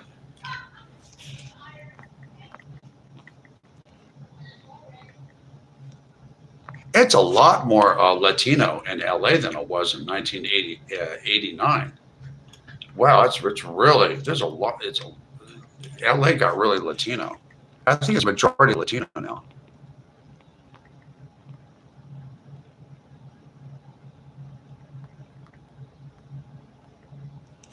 They never had to pay for protection on their grocery store either, because my great grandma's cousins were connected in Milwaukee with syndicate people and stuff like that.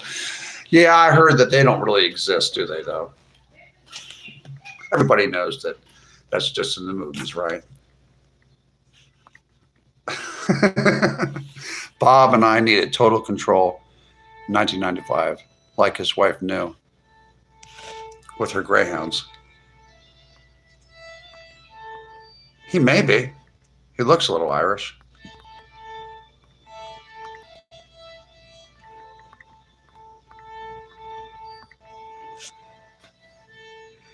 Mike, I know my great grandma moved here in the 1920s because they wanted to escape from Mussolini.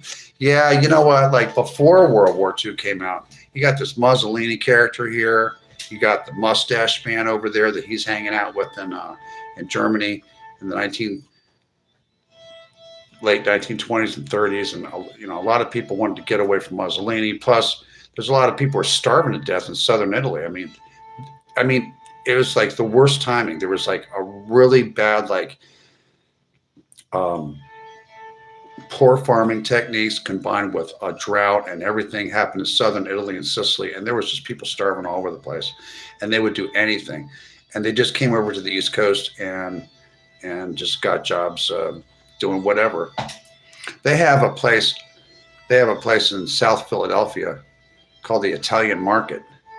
It's the one in the Rocky movie when he's running through the street. That's the Italian Market. It's all like Vietnamese and stuff like now, and Mexicans now, but it used to be a bunch of Italians selling stuff, just like in the old country.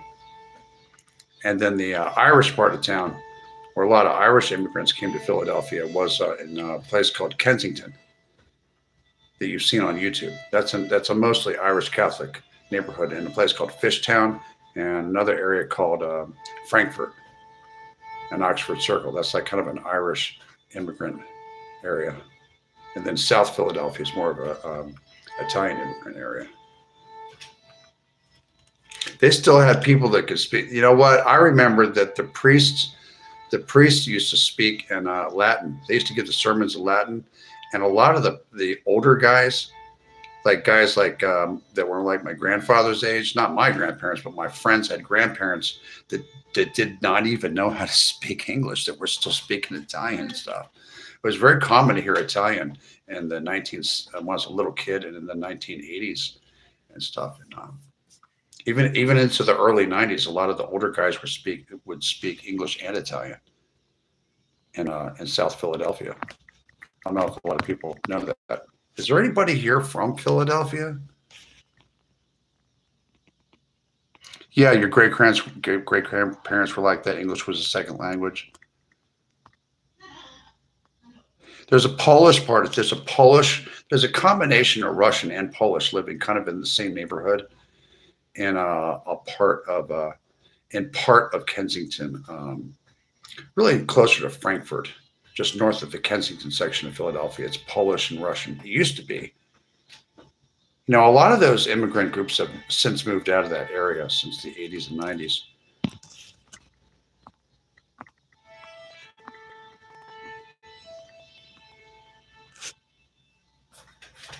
Hi from New Zealand. Has anybody said you look like a mixture of Tom Cruise and Jim Carrey? Yes, people have said that to me before.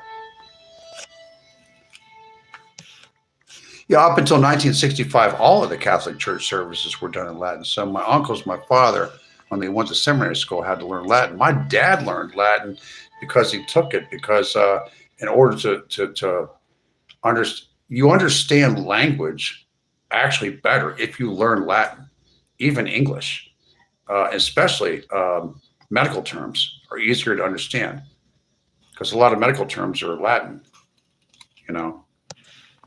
So it's not really a dead language.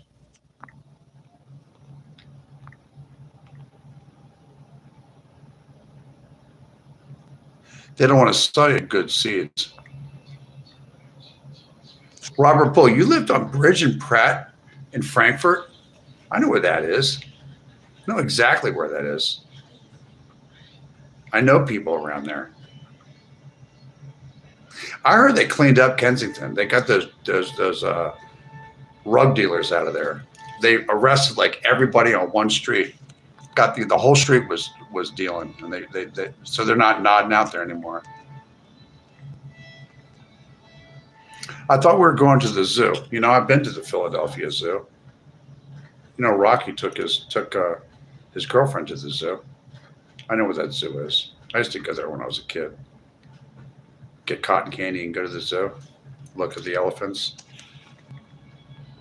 Yes, I've been told I look like Kurt Russell since I was in my 30s. Why are we changing the subject? You can bring up a new subject if you'd like. We could talk about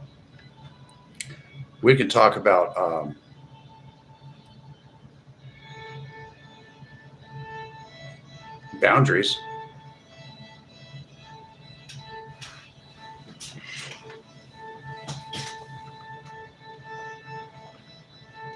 People like to talk about boundaries a lot. You know what I hear on social media a lot is I hear live streamers talking about narcissism a lot. The word narcissist and narcissism is spoken about a lot on these live streams. There's a lot less narcissists than you think. Sometimes people are just jerks, or they're dicks, or they're just really, really selfish people. You can call them some fancy name or something like that, or a narcissist. Well, there actually are narcissists. But I pull their card pretty fast. I've had to deal with narcissists before, and they can't fool me. I can read them. And I like pulling their card and embarrassing them and making them look like jackasses in front of large groups of people. I really do. Airline pilot, thank you very much for helping me out with my stream. I really, at airline_pilot, thank you very much. I'm glad that you're in here. At Tequila One cannot always be in here. Thank you very much for being my moderator. I do appreciate it. Oh, I could do a lot more than chit chat. What would you like to talk about at Cynthia-T1V? What would you like to talk about? You tell me. Do you detect something about me today that's different? Or is this your first time in here? I can't remember. Is there something different about me today? Really? Tell me, what's different about me today? Does it seem like I'm a little bit upset about something? I'm only human, you know.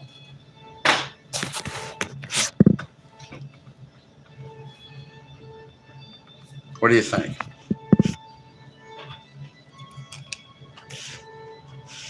Face to face?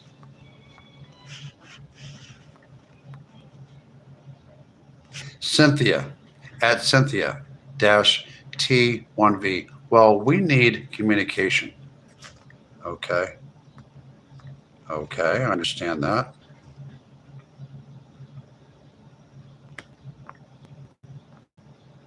Karen Brooks, how are you doing?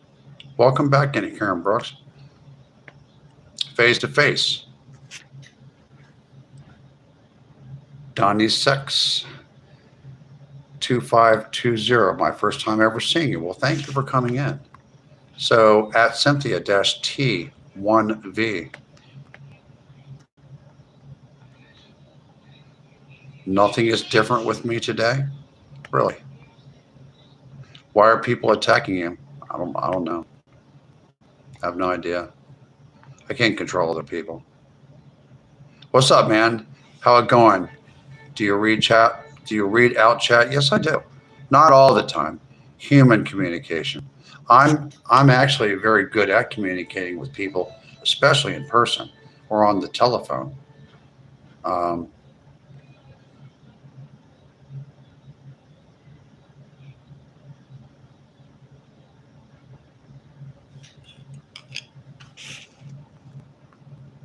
Not really. I don't watch anime really. I've seen some Japanese cartoons, yeah. They were around in the 80s, 70s, and 80s when I was a kid. My favorite East Coaster, who was a Californian for many years, at D_Porter. You remember me? Yeah, that's me. Love you, darling. Hello. Haircut looks good. Thank them. You think I'm wonderful? Thank you. Thank you very much. You sound like a good person. I try to be. No, I'm not married. I'm not married. Doing my best on blocking the trolls. Thank you very much at airline_pilot shield with a blue shield. Doing my best on blocking the trolls. I know you are. I know you are. Daniel Holman comes in here sometimes, and also at Decula1 comes in here sometimes too. He comes in here quite often, actually, at Decula1. I really appreciate all my moderators here on at Hollywoodland21. That's my handle. I need you to subscribe to me at Hollywoodland21. I am going to make myself a diet soda. One moment.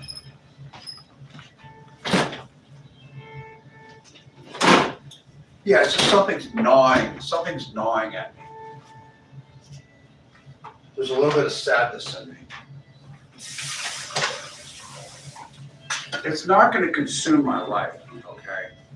The sadness I'm feeling, that's kind of I can't hide anymore. It's not going to wreck me. It's not going to consume my life.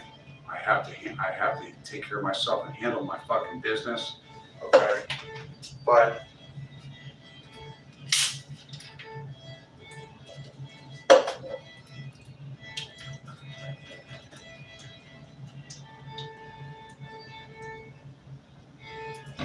maybe I made a mistake. Maybe I did not make a mistake. Maybe I misunderstood somebody. Maybe somebody misunderstood me. Maybe somebody has trust issues. You never know. It's hard.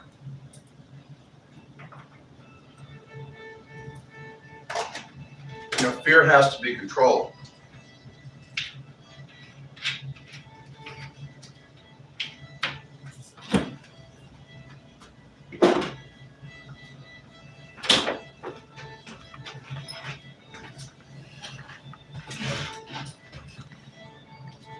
Yeah, but there's something I'm a little bit. Yeah, there's something I'm a little bit sad about. Makes me sad. There's nothing I can do about it. I can just try to be the best. I can just try to be the best Randy that I am, you know. Try to be friendly and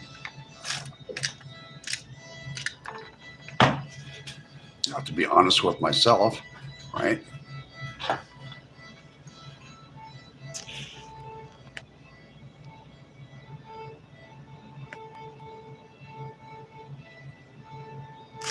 I'm not in California anymore. I've been outside of Charlotte, North Carolina for 3 years. I lived in Los Angeles City and County for, really, I lived in the city of Los Angeles in different neighborhoods from 1989 until 2023. So I've been here right outside of, in between Charlotte and Raleigh, North Carolina for 3 years, and I'm relocating to Kansas City, Missouri very soon. I've been to Oceanside. I lived in San Diego for about 6 months, and I worked at Tony Roma's Ribs. You know where that is? I think that's in Mission Beach. such a long time ago. I remember when they used to have that that used to have that shopping mall in downtown. Before they put that new train in there and everything, downtown San Diego, before it was a really big place, used to have a shopping mall called Horton Plaza that I remember I used to go to. Do you remember that place? Are you old enough to remember that place? Kathy Lynn Reed.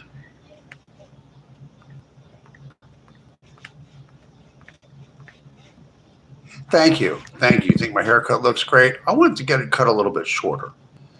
Kenny, C8888, thanks for coming in. Like Dr. Milchwood, also known at airline_pilot. People don't forget to like and subscribe. Thank you very much. At Gerald 532009. Hi, everyone. Thanks for supporting my channel. At Gerald 532009. Hello from Calgary, Alberta. I've never been there. I'd like to visit that place sometime. I wonder if you're going to become part of the United States or not. What's all that about? He likes to troll. Our president likes to troll entire countries. It's ridiculous.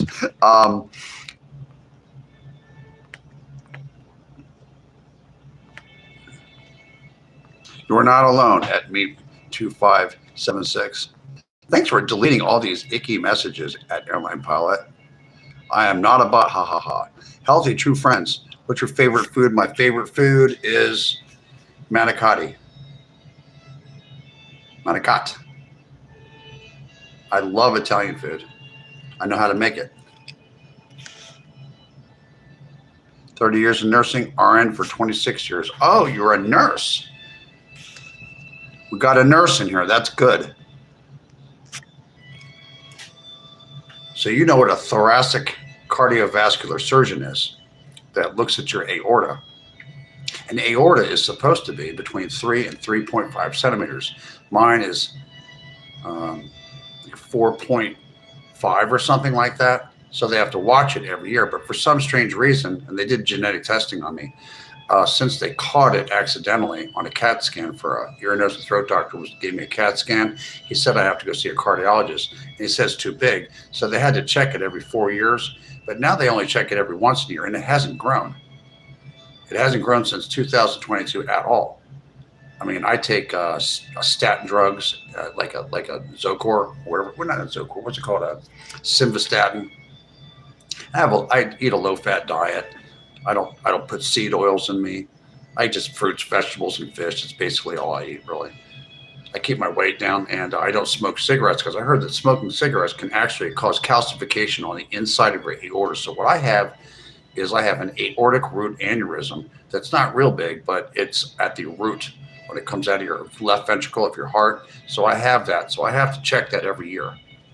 And I have to keep my weight down real thin. The thinner I am, the better.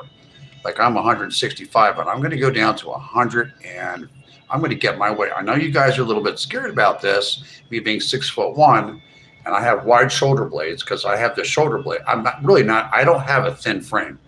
I have somewhere in between a medium and a large frame, but my weight is going to get down another 10 pounds. I'll get down to 155 pounds. I can get down to 150 pounds and still keep my BMI above 18.5. At 150 pounds, my BMI is about 19, body mass index. So I can get down to 150 if I want to. A lot of people think that's too thin, but well, look how many fat, so I don't think I'm too thin. That thoracic cardiovascular surgeon that I see once a year, he's 5'11" and he weighs about 140 pounds. He's real bony, and you know what? I bet he's going to live to be about 100 years old, that guy. Yes, I have. I've been to Victoria. I've been to Vancouver. And a couple suburbs outside of Vancouver. Yes, I have been out there because I lived in Bellevue, Washington, outside of Seattle. So I used to drive up there near Blaine, I think is on the border right there. We used to drive up through Mount Mary's, Everett, Marysville, And then where the tulip farms are, all the way up to I-5 until it gets to, I think it's called Blaine or something, and then go into Canada. And I visited Vancouver, Canada. It's beautiful there. I'd like to go see more of Canada, actually, in the summertime. That's one of the things I'd like to see. I think Canada's a beautiful place. Yeah, San Diego was nice. I lived down there for 6 months. Moved back up to Los Angeles. San Diego's a nice place. I've been around. First time commenting, watch for a few minutes before, just a conversation channel of chatters. That's right, at Gina Powers, 3094. We can talk about anything here. We talk about a variety of subjects, everything from staying clean and sober for 19 years off of alcohol, coke, and marijuana. August the 8th of this year, I have 19 years of sobriety time. And you know what? I did go to those AA meetings and Narcotics Anonymous meetings, but at 6.5, some of you have heard this before, at 6.5 months off of chemicals and alcohol, I got a lot of cravings and they were just overwhelming. And I got on my hands and knees and I asked Jesus Christ to take away the cravings to use those substances, and he took them away just like that. I've never had a craving ever since that. That was in 2008. It was in February of 2008 that Jesus took those cravings away from me. You have 19 years and what? 19 years and a couple weeks. Clean time.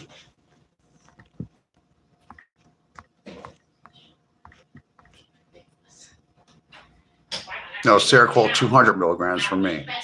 Do you take that stuff to go to bed, to go sleep? I take it for bipolar disorder.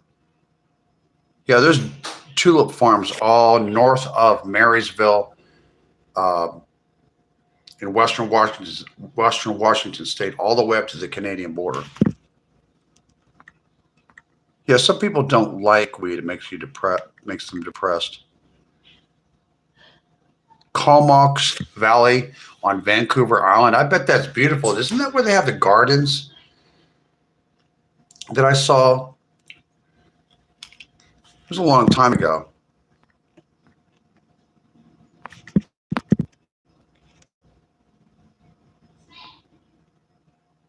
Slowly weaning off of things. Yes, I agree. Slowly weaning off is a good thing to do. We are down to 44 people watching. Wow, it's not a lot of people. Do I have to smile more for you?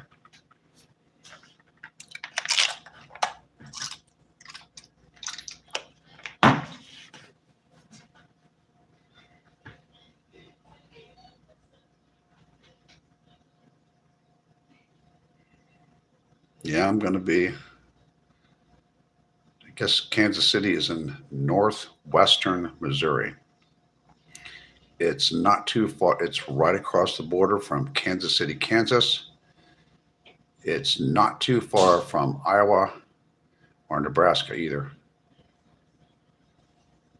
And what other state? Yeah, it's close to where I'm getting. The part of Missouri that I'm living in is close to northeastern Kansas, southeastern Nebraska, and Iowa. And I don't think it's too far from Chicago either. If I want to drive, it would be a little bit longer drive, but I could get to Chicago and St. Louis too. I think it's a good location. Lots of economic opportunity for me. God is good. I think God is good. Thank you for making that comment. So they have the gardens in Victoria. Yeah, I saw those. That was a long time ago.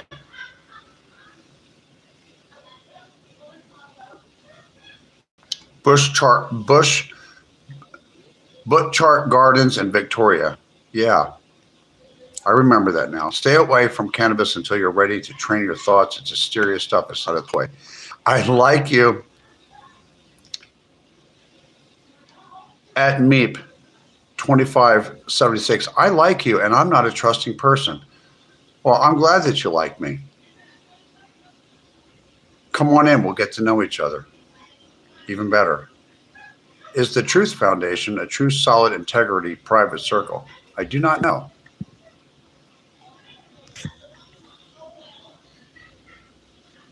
I would, to get off of alcohol, you have to, there's a special kind of medication. I don't know what's it called. Go to the hospital, go to a doctor and say, listen, I need to stop drinking alcohol, but I need to get prescribed. There's a certain medication that keeps the shakes away.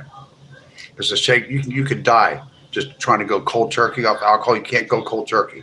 If you're a daily drinker, you drink every other day, you need to get a special medication. Go to the emergency room if you need to. Get on that medication. And you can go to a drunk tank or something like that. Go to some place where you can detox off the alcohol initially. It'll take about 3, 4, 5 days, something like that. And then they'll wean you off that medication. And then get yourself to an Alcoholics Anonymous meeting. And get yourself a person that can take you through the at least the first four steps of the Alcoholics Anonymous 12-step program. Pray to Jesus every day. Chew gum, eat candy, eat a lot of sweets. Eat a lot of sweets. Donnie.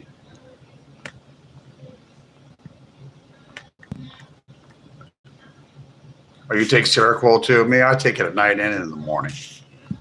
For bipolar disorder.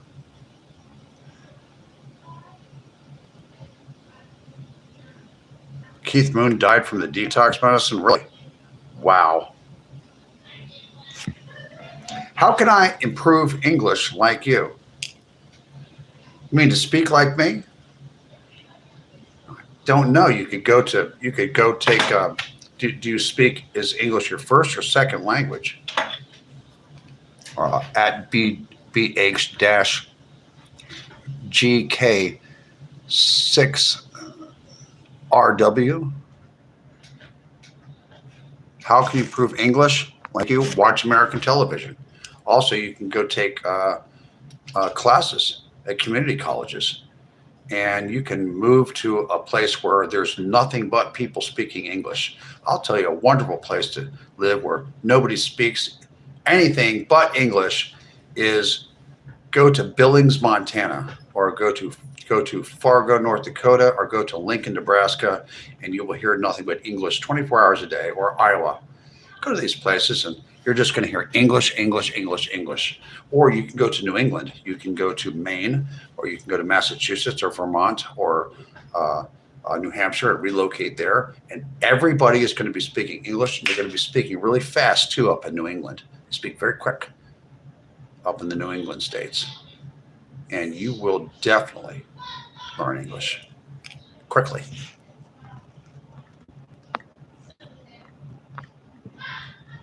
Oh, you were a charge nurse too? Being a nurse is not easy. Were you a nurse all through the COVID-19 debacle and everything? My aunt was up in a hospital up in Annapolis, Maryland. In her 60s doing that. She didn't have to do that. I kind of wish she didn't. You know, it was kind of risky. Donnie, Essex, 2520. I used to be addicted to heroin and cocaine. I finally got tired of it. I stopped using it. Now I'm clean, 14 years, but I'm battling the methadone. Got to get off that methadone. That stuff's not good for your body. There's a way to get off it. Tell me you want to wean yourself off faster off of it. There's a point in your life where you got to just deal with life without any of those chemicals. And I'm going to tell you something. Right when I got sober, within a few years, I had a health scare. And then,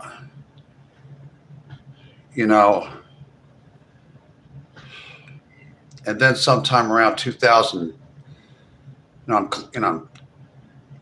enjoying myself with, I got clean on 8, by 2016, I think it was 8 years later, started being all kinds of problems in the United States. Culture changed and I didn't. And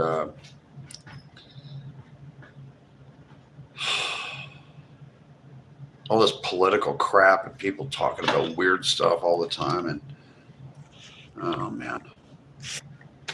And I stayed sober through all this crap in this country. The war in Iran and people fighting about politics and talking about politics ad nauseum and talking about all this transsexual stuff ad nauseum and all this just stuff. I'm like, what the fuck? Don't you guys have something better to talk about? Keep your sex stuff in the bedroom. Talk about all that stuff. So just no more drinking, okay? Yeah. Yeah, I've been out to Riverside. Yo, I like that restaurant out in Riverside that has all that weird old stuff the dude puts all over the place. You know what I'm talking about. All the hubcaps and all that stuff. What's that restaurant called? Is that a restaurant? I think it is, or a bar or something. You know what I'm talking about?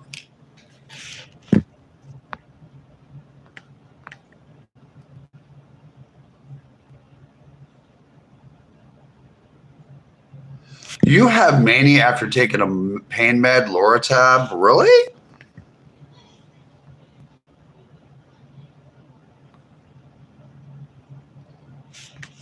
Colorado? Darling, do you want to move to Colorado? I can't live there. It's too high of an altitude to me, for my liking. You are a movie star handsome. Do you know that? Well, thank you very much for that compliment. Timu Charlie Sheen. Diabetes. Snipe Dark says diabetes 2 is a carbohydrate disease. Yeah, I heard that. You're a great guy. Thank you for so much of your advice. You're welcome. I don't know everything. Some people are certain that they know everything. Some people know a lot more than I do. I've met some people on, not very many, but I met maybe about 2 or 3 people on these platforms that are very intelligent. I don't know what their education level is, but they're very creative. And they're very original. I don't know how much education they have, but they are very high. They have a very high IQ, and I know it.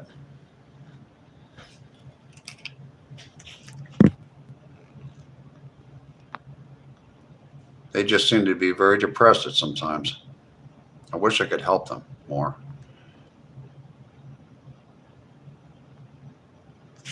Please remember that you are talking to Christina. Laugh out loud. Wait a minute. Okay. Okay. What are we gonna find out now?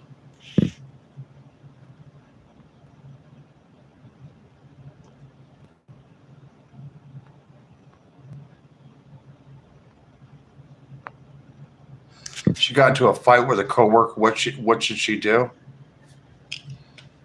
kind of fight? A physical fight? A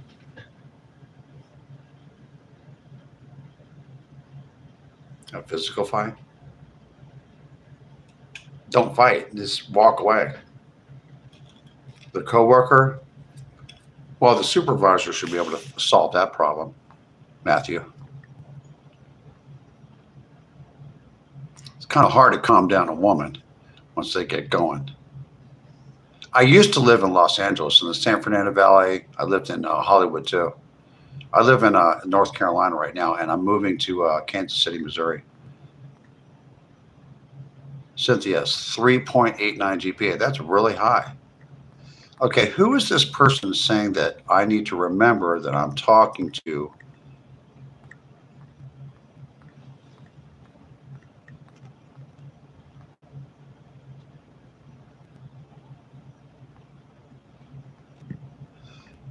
Yeah, doctors know what they're talking about. You don't get medical advice off of the Escape from New York. I know. What's his face? Kurt Russell, once again. Trying to find the person.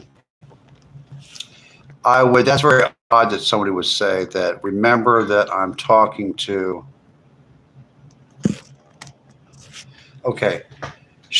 Nanny Graham Yell Rock. Christina is using Donnie's login.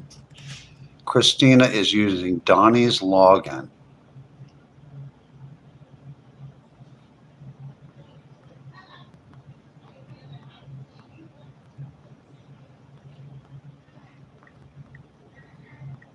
Christina who? At she nannygram Yell Rock. Christina is using Donnie's login. I know a Christina. I do know a Christina. I don't know if it's the same Christina. It was a Christina that I was involved with. And an on again, off again relationship that ended up with her letting me go and going back to her husband. She was legally separated at the time, and she sat me down in a restaurant. She told me to go on with my life and that she needed to go back and be with her husband. She lived in Washington State.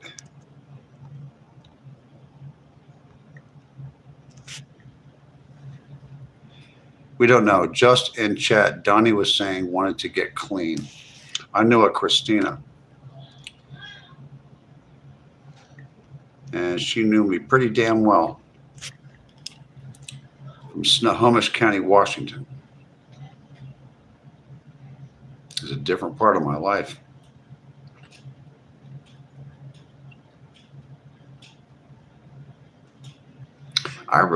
You know what? In a strange way, I really did love that woman.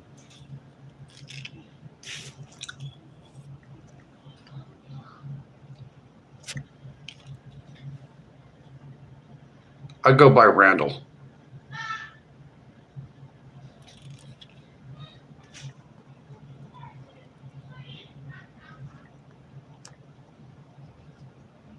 Oh, you've been to Modesto and Los Angeles? I know where Modesto is. I've been through there. We don't know. Just in chat, Donnie was saying wanted to get clean. Donnie, I don't have a problem with Donnie. And Nat, it's a different Christina, as Donnie's is a boyfriend, not her husband. Okay. I don't know if there's who the Christina is. The only Christina I've ever known, is a girl that I was seeing on again, off again. But it ended up being a what's called a love triangle. And it was very, very, I was a younger guy, and it was very upsetting to me. And it was very upsetting to me for even a year after the breakup. It just blew my mind.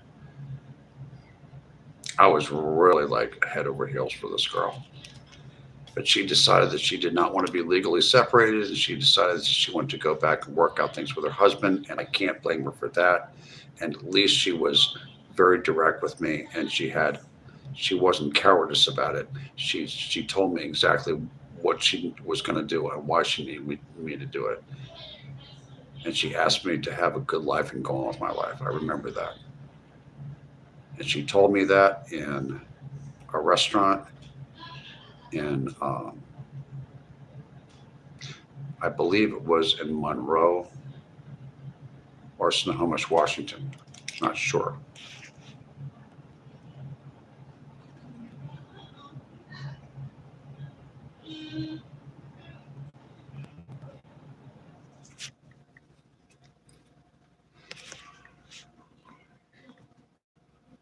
This is YouTube, so I'm not going to give my last name out too many times.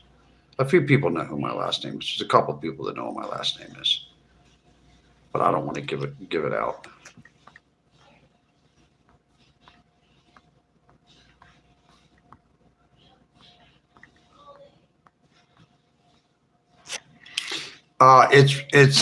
There's not anyone that really looks like me that I've ever met.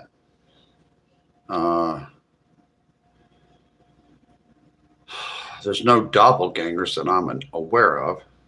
I've only met maybe one other person other than my grandmother. There's only maybe one other person that I know that I did see on social media, because you can see a lot of people on social media, And I did meet somebody that has almost identical eye color to me, but it's not a it's not a man. It's a woman actually.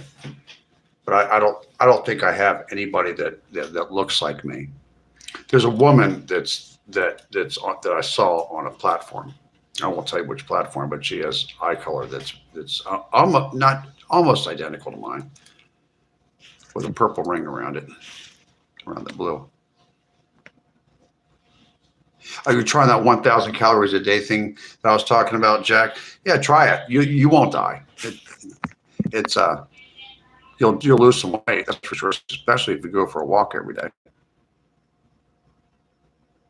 No, I was not on Baywatch or any of those other TV shows. No.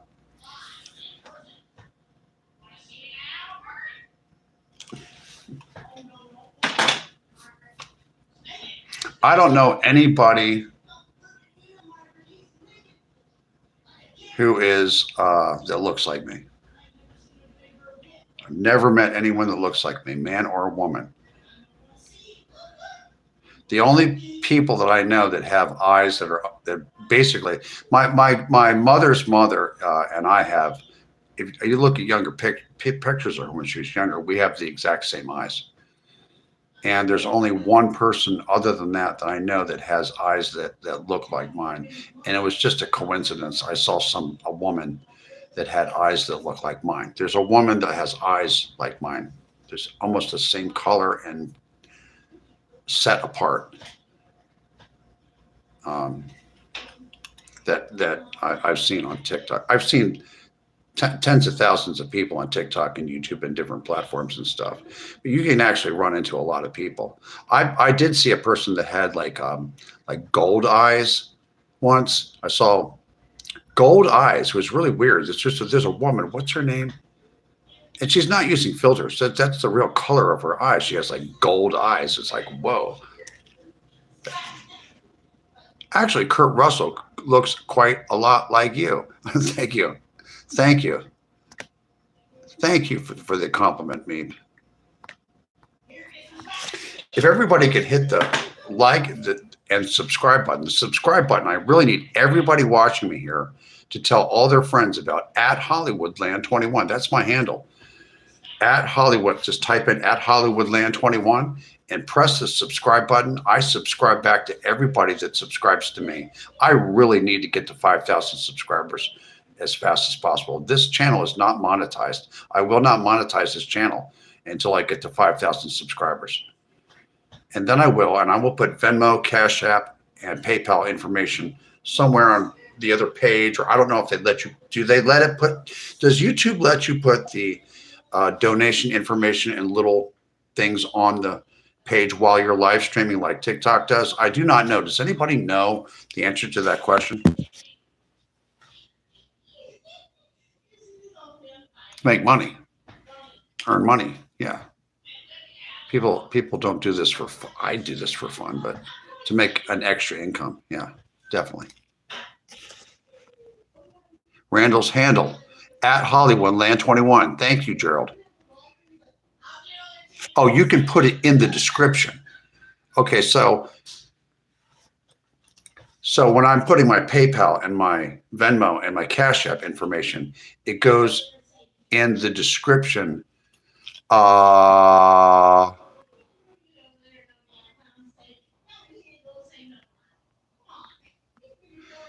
On another page @Coco_love. Does it have to be like on my main YouTube page in the description? I put the Venmo, the PayPal, and the Cash App like that. Is that what you're talking about? As opposed to TikTok where you could put it like right in front. Oh, okay. @SheNannyGram Yell Rock. Yes, if you use the right platform, you can. I know TikTok, you can do that.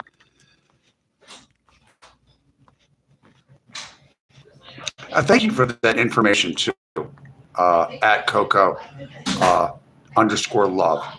Thank you for letting me know that. You're the first person that's let me know that. Okay, @Coco_love. You can put it there. You can also pin it in the chat. Oh, that's wonderful. That's wonderful. Yeah, because at some point when I get to 5,000 subscribers, I'm just going to put all that information in there. I mean, I don't really need the money, but yeah, I mean, if I'm gonna sit here and talk for a couple hours, you know, Thursday, Friday, Saturday, and Sunday from 6 p.m. until whenever, um, I might as well make a little bit of extra money. Why not? I might as well. There's people. Some of these people on these channels they're doing it all day. I see somebody who's a really good live streamer. A girl named I'm Reckless Girl. She has a pretty fun channel, and she's like, it's all day long. I don't know when she sleeps. I think she does sleep, but she's on all day long, and she's getting gifts, and there's her chats flying and everything. Sometimes it's dead, and sometimes it's flying. It just depends on when she comes on. And she comes on. She must be on here 12, 14 hours a day. And there's some other people that come on for long periods of time too. There's a really good streamer on TikTok called Human Scab, wears all these different wigs and stuff like that, puts makeup on. She's really smart. She's a good conversationalist. She's on for hours. She does pretty well. Thank you at Coco_love for that information. I did not know that. Now somebody finally. Okay, cool. Thank you for paying attention to chat. It's about time I do. Yeah. Yeah. Now I know. See, I learned something. My chat's teaching me things that I need to know. And I really appreciate that. Oh, here's another thing. Lastly, put it on your biography. List them all and list them all. Okay. So be thorough. The biography.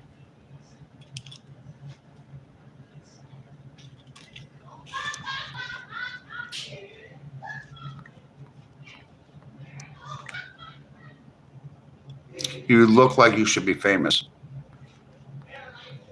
Perhaps I should be famous.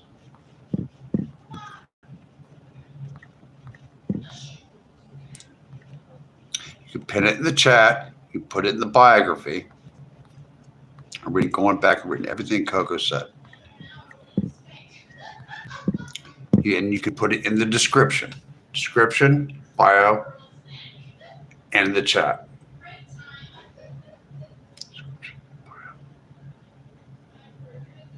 Description, bio, chat. Description, bio, chat. Now I got it. Thank you, Coco. _love. And go to her channel. You get bored with me. I'm sure she's a lot better looking than I am.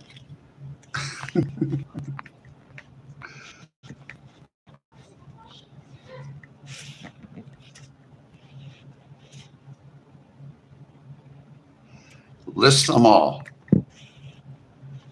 Thank you. You're a doll. Beverly Austin, 924. Hey, Hollywood22.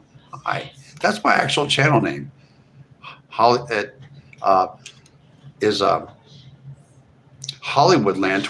Hollywoodland22. That's what is my actual channel name.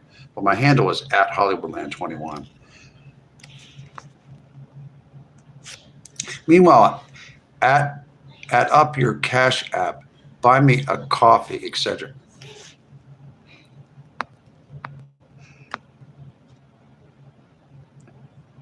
My boyfriend is jealous I'm watching you. Really? Well, he doesn't have to be jealous. I'm just a friendly guy. Bio, description for the live, and pin it in the chat. Bio, description for the live, and pin it in the chat. Bye. I need a pen. I need a pen. Pen. I'm learning. We're teaching boots. Refreshments. Go a little.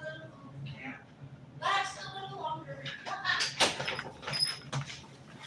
Taking this very seriously.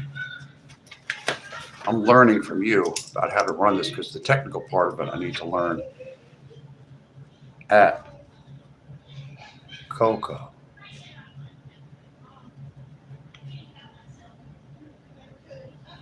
A lot of people don't know how to spell Coco, but you do and I do. Coco Love.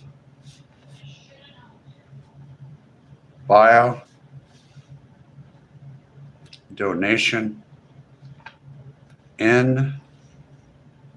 Information es muy importante. Bio. Put an asterisk next to that. Put a bio. Description for the live.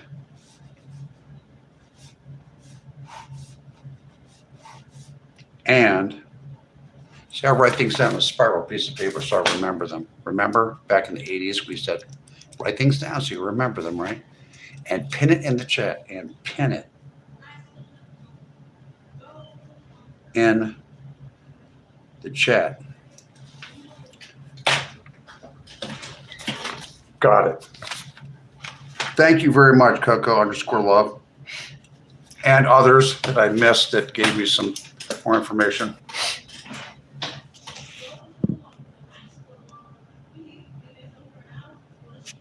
Everybody go over to @Coco_love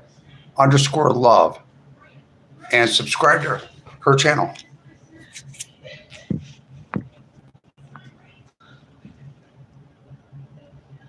Yeah, write everything down daily.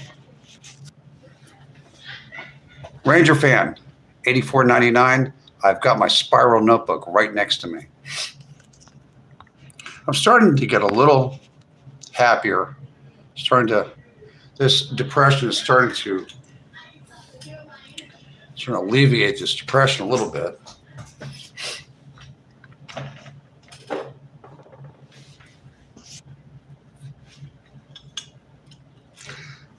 Two hours and 32 minutes. It's been a while, hasn't it?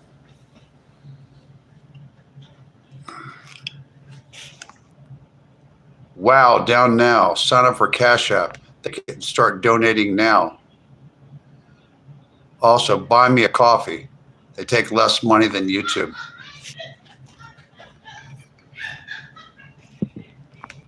Absolutely. Man, it can knock you deep down without you even knowing.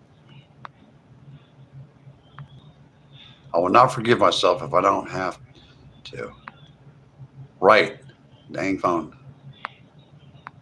I switched to Verizon. I did. From Metro PCS. I enjoy Verizon much more.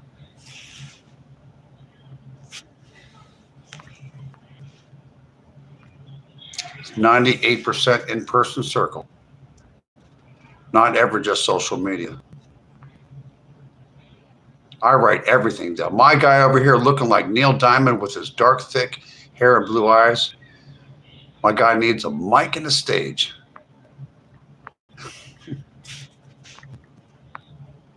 %2 social media.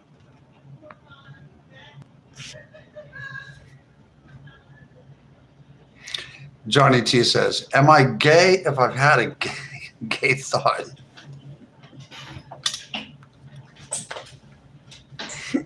Not necessarily.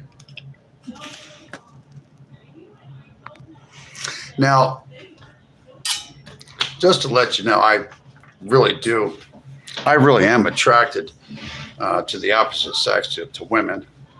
I like women with curves, with bodacious tatas.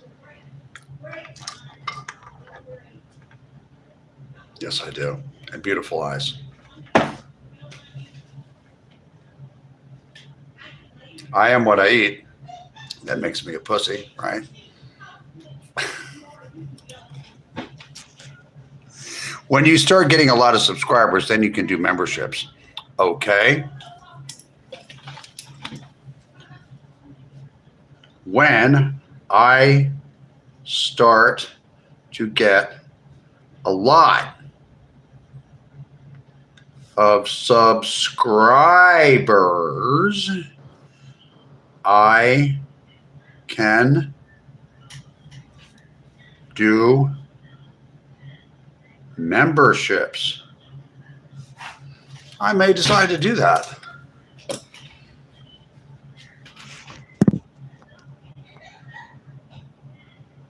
Who is your close family right now? Friends now? My close family, my mother, my aunt, my cousins, my brother, my sister-in-law,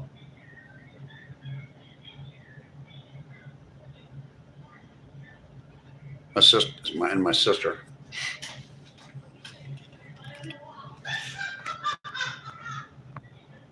More work.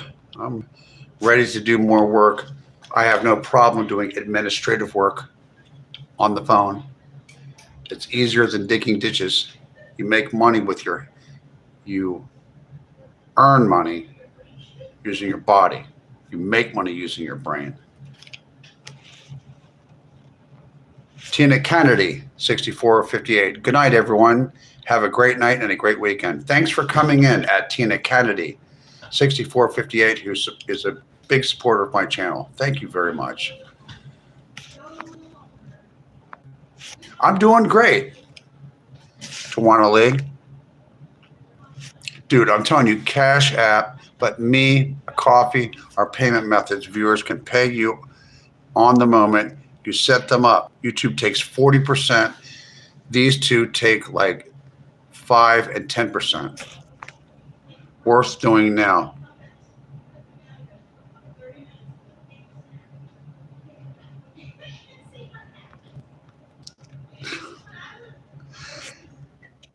I think after 5,000 subscribers, you can do memberships. Oh, so can I get paid by YouTube at 5,000 subscribers? Do I have to wait until I have 5,000 subscribers for YouTube to pay me? I do not know. Does anyone know? That's very important to me.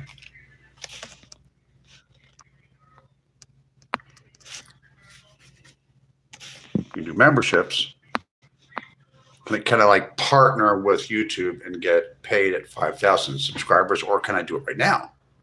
I don't know. I really don't know. I have 2,300 or 2,400 and change.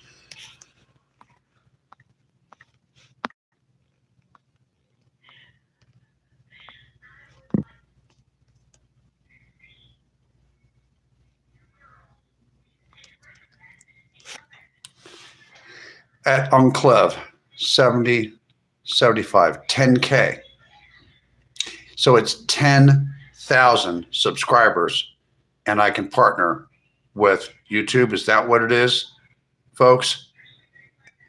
At UNCLEV 7075, 10,000.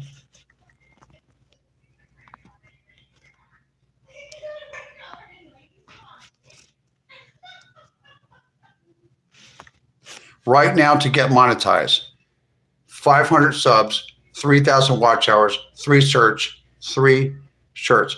I heard it's going to go up to more subscriptions and more watch hours, like 8,000. Something big is changing with the qualifications to monetize with YouTube, February the 1st of 2027.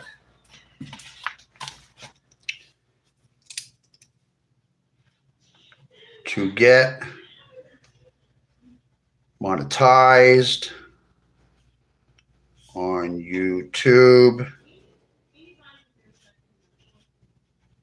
500 subscribers, 3,000 watch hours, which I think I have.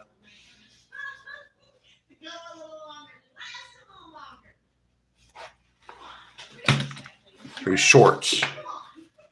3 shorts. I have multiple shorts. I'll post all my lives. Is that good to post all my lives? Everybody subscribe. Thank you. Please subscribe to @Hollywoodland22. Thank you very much. It's free to subscribe. I don't believe I'm ever going to charge anyone to subscribe. I can't see me doing that. Shorts. I'm going to have to make some shorts. Well, there's excerpts out of my lives that YouTube puts up there, but I don't know if they qualify as shorts.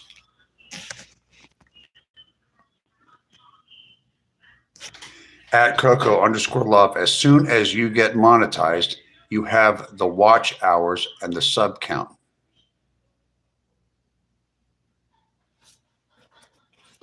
You have the watch hours and the sub count. TikTok pays more than YouTube by here. I'm not sure, John Cash, 7728. I'm really not sure. Got to take a look at the YouTube studio. It's all described there from when you can get paid. YouTube studio. Yeah, I heard of that.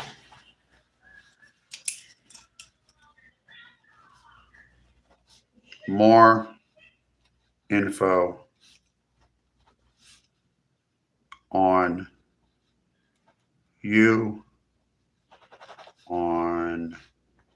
YouTube studio. Wrote it all down. Thank you very much, folks. From when you can get paid. I'm gonna look it up. Rage is back with a question. Rage Bader 112. What is your question? I think 10,000 to sell merchandise. Okay, they're gonna want me to do that. They should make a deal with me. I can sell merchandise. They should have me doing that right now. 10,000 subs to sell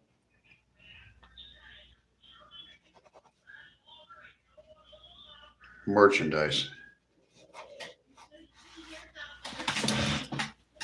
I'm going to look at that YouTube studio. No, not USA. They're changing. They are at Sheet, Nanny Graham, Yell Rock. No, not in the USA. They're changing in February. So just sit for December. So just sit for December to have the numbers I just gave you.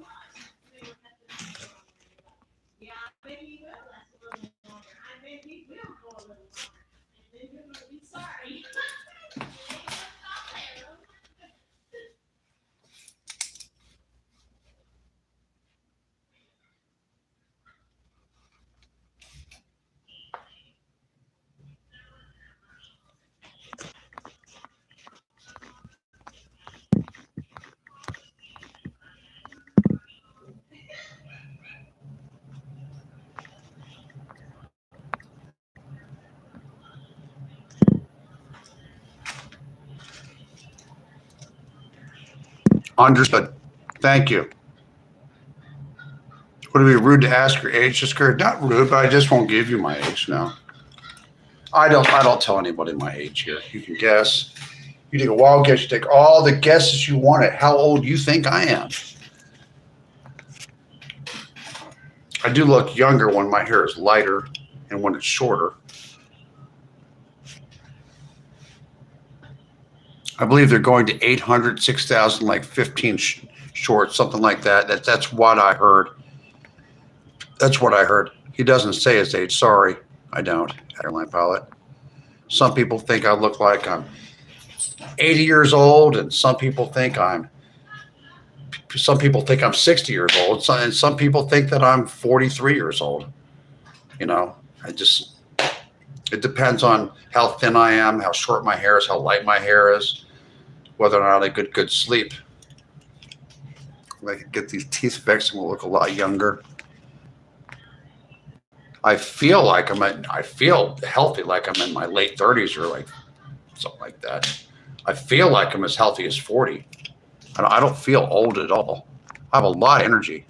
As soon as you're monetized, though, YouTube always takes 30% off of your donations. Anyone that donates to me via Cash App, PayPal, or Venmo, any of them, or how? At Lisa Kerr says 6392 says like and subscribe to Hollywoodland21. Yes, I need to do that. At Airline Pilot, personally, I think you're in your 60s. I'm not. I'm nowhere near my 60s. No, do I sound mature for my age? I've been through a lot in my life. I'm sorry I have. And I don't think I'm an old soul either, as I was kind of immature I was kind of an immature teenager. My 20s, I was a little bit kiddyish. I just think I've been through some lot. I'm not in my 60s. No, I'm not. I don't look old. Well, thank you. I only look as old as the woman I'm holding. When I was really young, I was in retail sales. I sold women's shoes. I sold women's high-end women's handbags and women's shoes. And I really did get a lot of telephone numbers from middle-aged women when I was like 19, 20 years old. Yeah. And I'm really grateful that Motel 6 had such low prices back then. It was like $19.95 plus hotel tax. And they always left the light on for me and friends, plural. Cash App. Oh, it's Cash App that they take. So if it's Cash App, is Cash App the only app where they take a large percentage, and then PayPal and Venmo is something else? Am I allowed can I show my PayPal? You guys are giving me a lot of information. You look like Langdon father from Pizzerials, really. Get a life, I will. You look 1,000, really? You could pass for 49.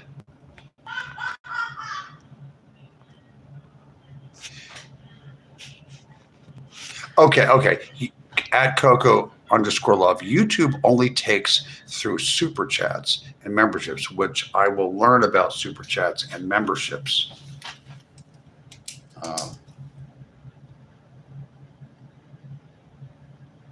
And I don't know what super chats is yet, but I will learn. I'm going to go to that YouTube studio and I'm going to do a lot of reading whenever I have time. See, the thing is, I'm so busy right now just getting things together to relocate right now up to Kansas City that I'm going to have to make time. Plus how I make bread and everything else is just, plus taking care of other people. It's just, oh my God.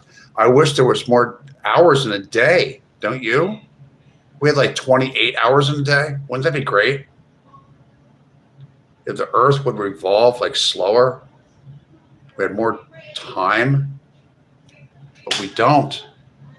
We don't have more time. It's only 24 hours a day. I have to sleep at least 7 hours a day. I can get by with 6. No, I'm not anywhere near 56 or 57, and I'm not in my 60s. Look, 8,000, you motherfuckers. Jesus loves you, my brother. Jesus loves you too. I'm what they call a baby Christian. I really am. I still curse every once in a while. I'm really trying to work on not, like in real, like, I need to not curse in front of women. There's a lot of women that watch this channel. I really shouldn't be cursing.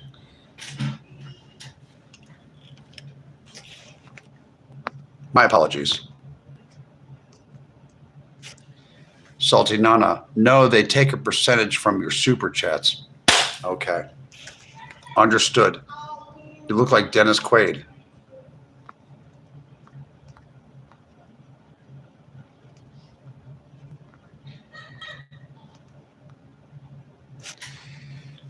At Monica Warren, 3648. I figured 30 to 40, but who knows? You look great.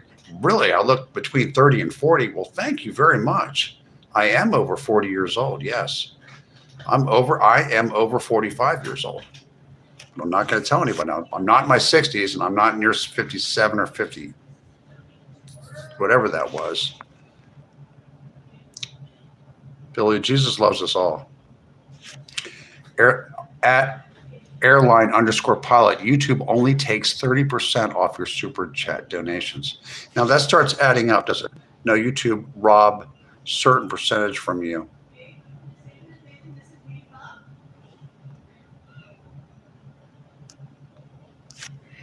Salty Nana, At Salty Nana, thank you very much.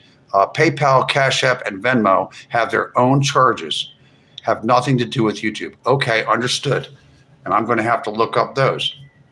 In fact, I'm going to write that down. Cash App, Venmo, PayPal. I have PayPal and Cash App. I got to set up a Venmo.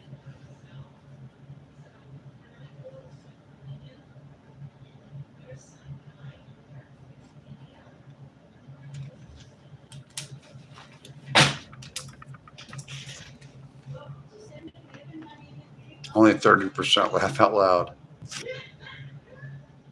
You look in your early 50s.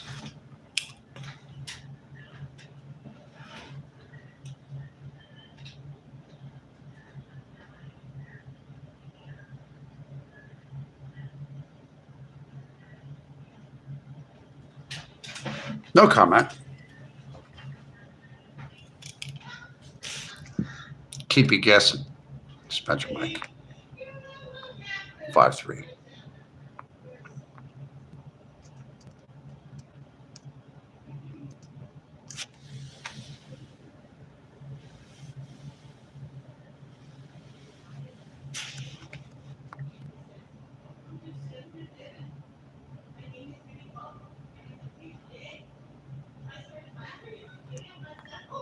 At Missy G 1476.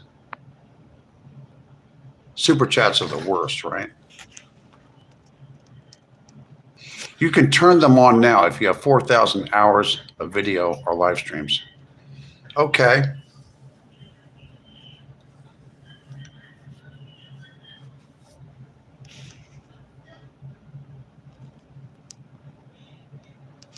Shower time, night. You have a good evening. You know, it's time for me to go too. I've had a wonderful time. Thank you, everyone here, for helping me understand earning money on YouTube. Thank you very much. I'm going to look into the YouTube studio and I'm going to learn some more.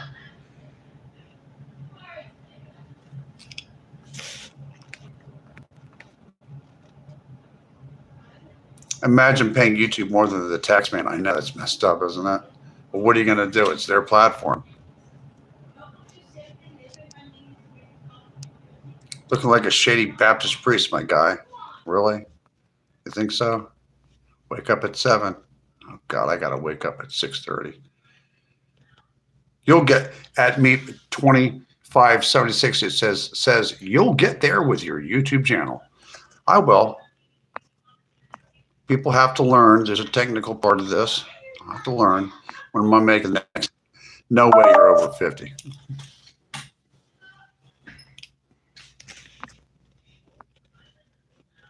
Many women like myself have a mouth like a sailor, baby. Baby steps. Some people don't like it. Bundy. You think I look like, what do you mean, like Al Bundy, or like that crazy guy that was running around the country acting up? You have to retire to bed. God bless everyone. Yeah, it is at Lisa Kerr 6392. Correct me if I'm wrong, but are you in Ireland?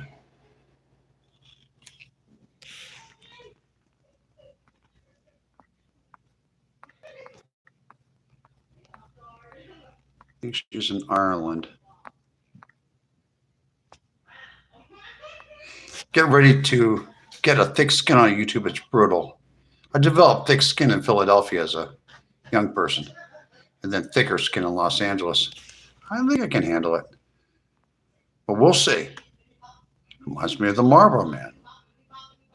You look like Medusa Beba. I look like Amy Winehouse. Really?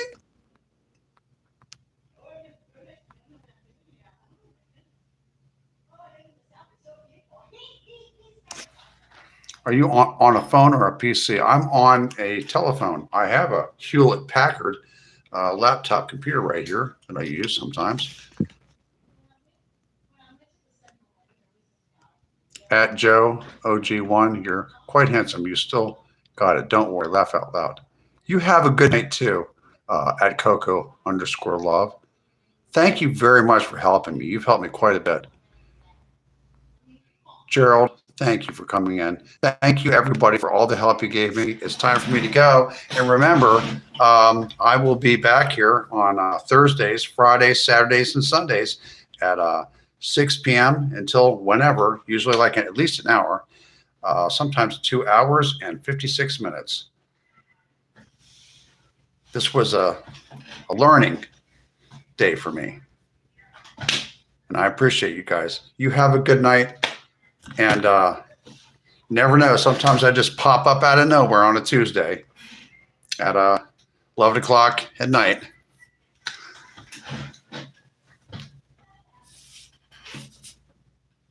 Love you guys.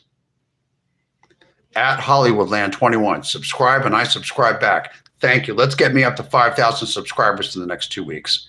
Bye-bye, everybody. Stay safe.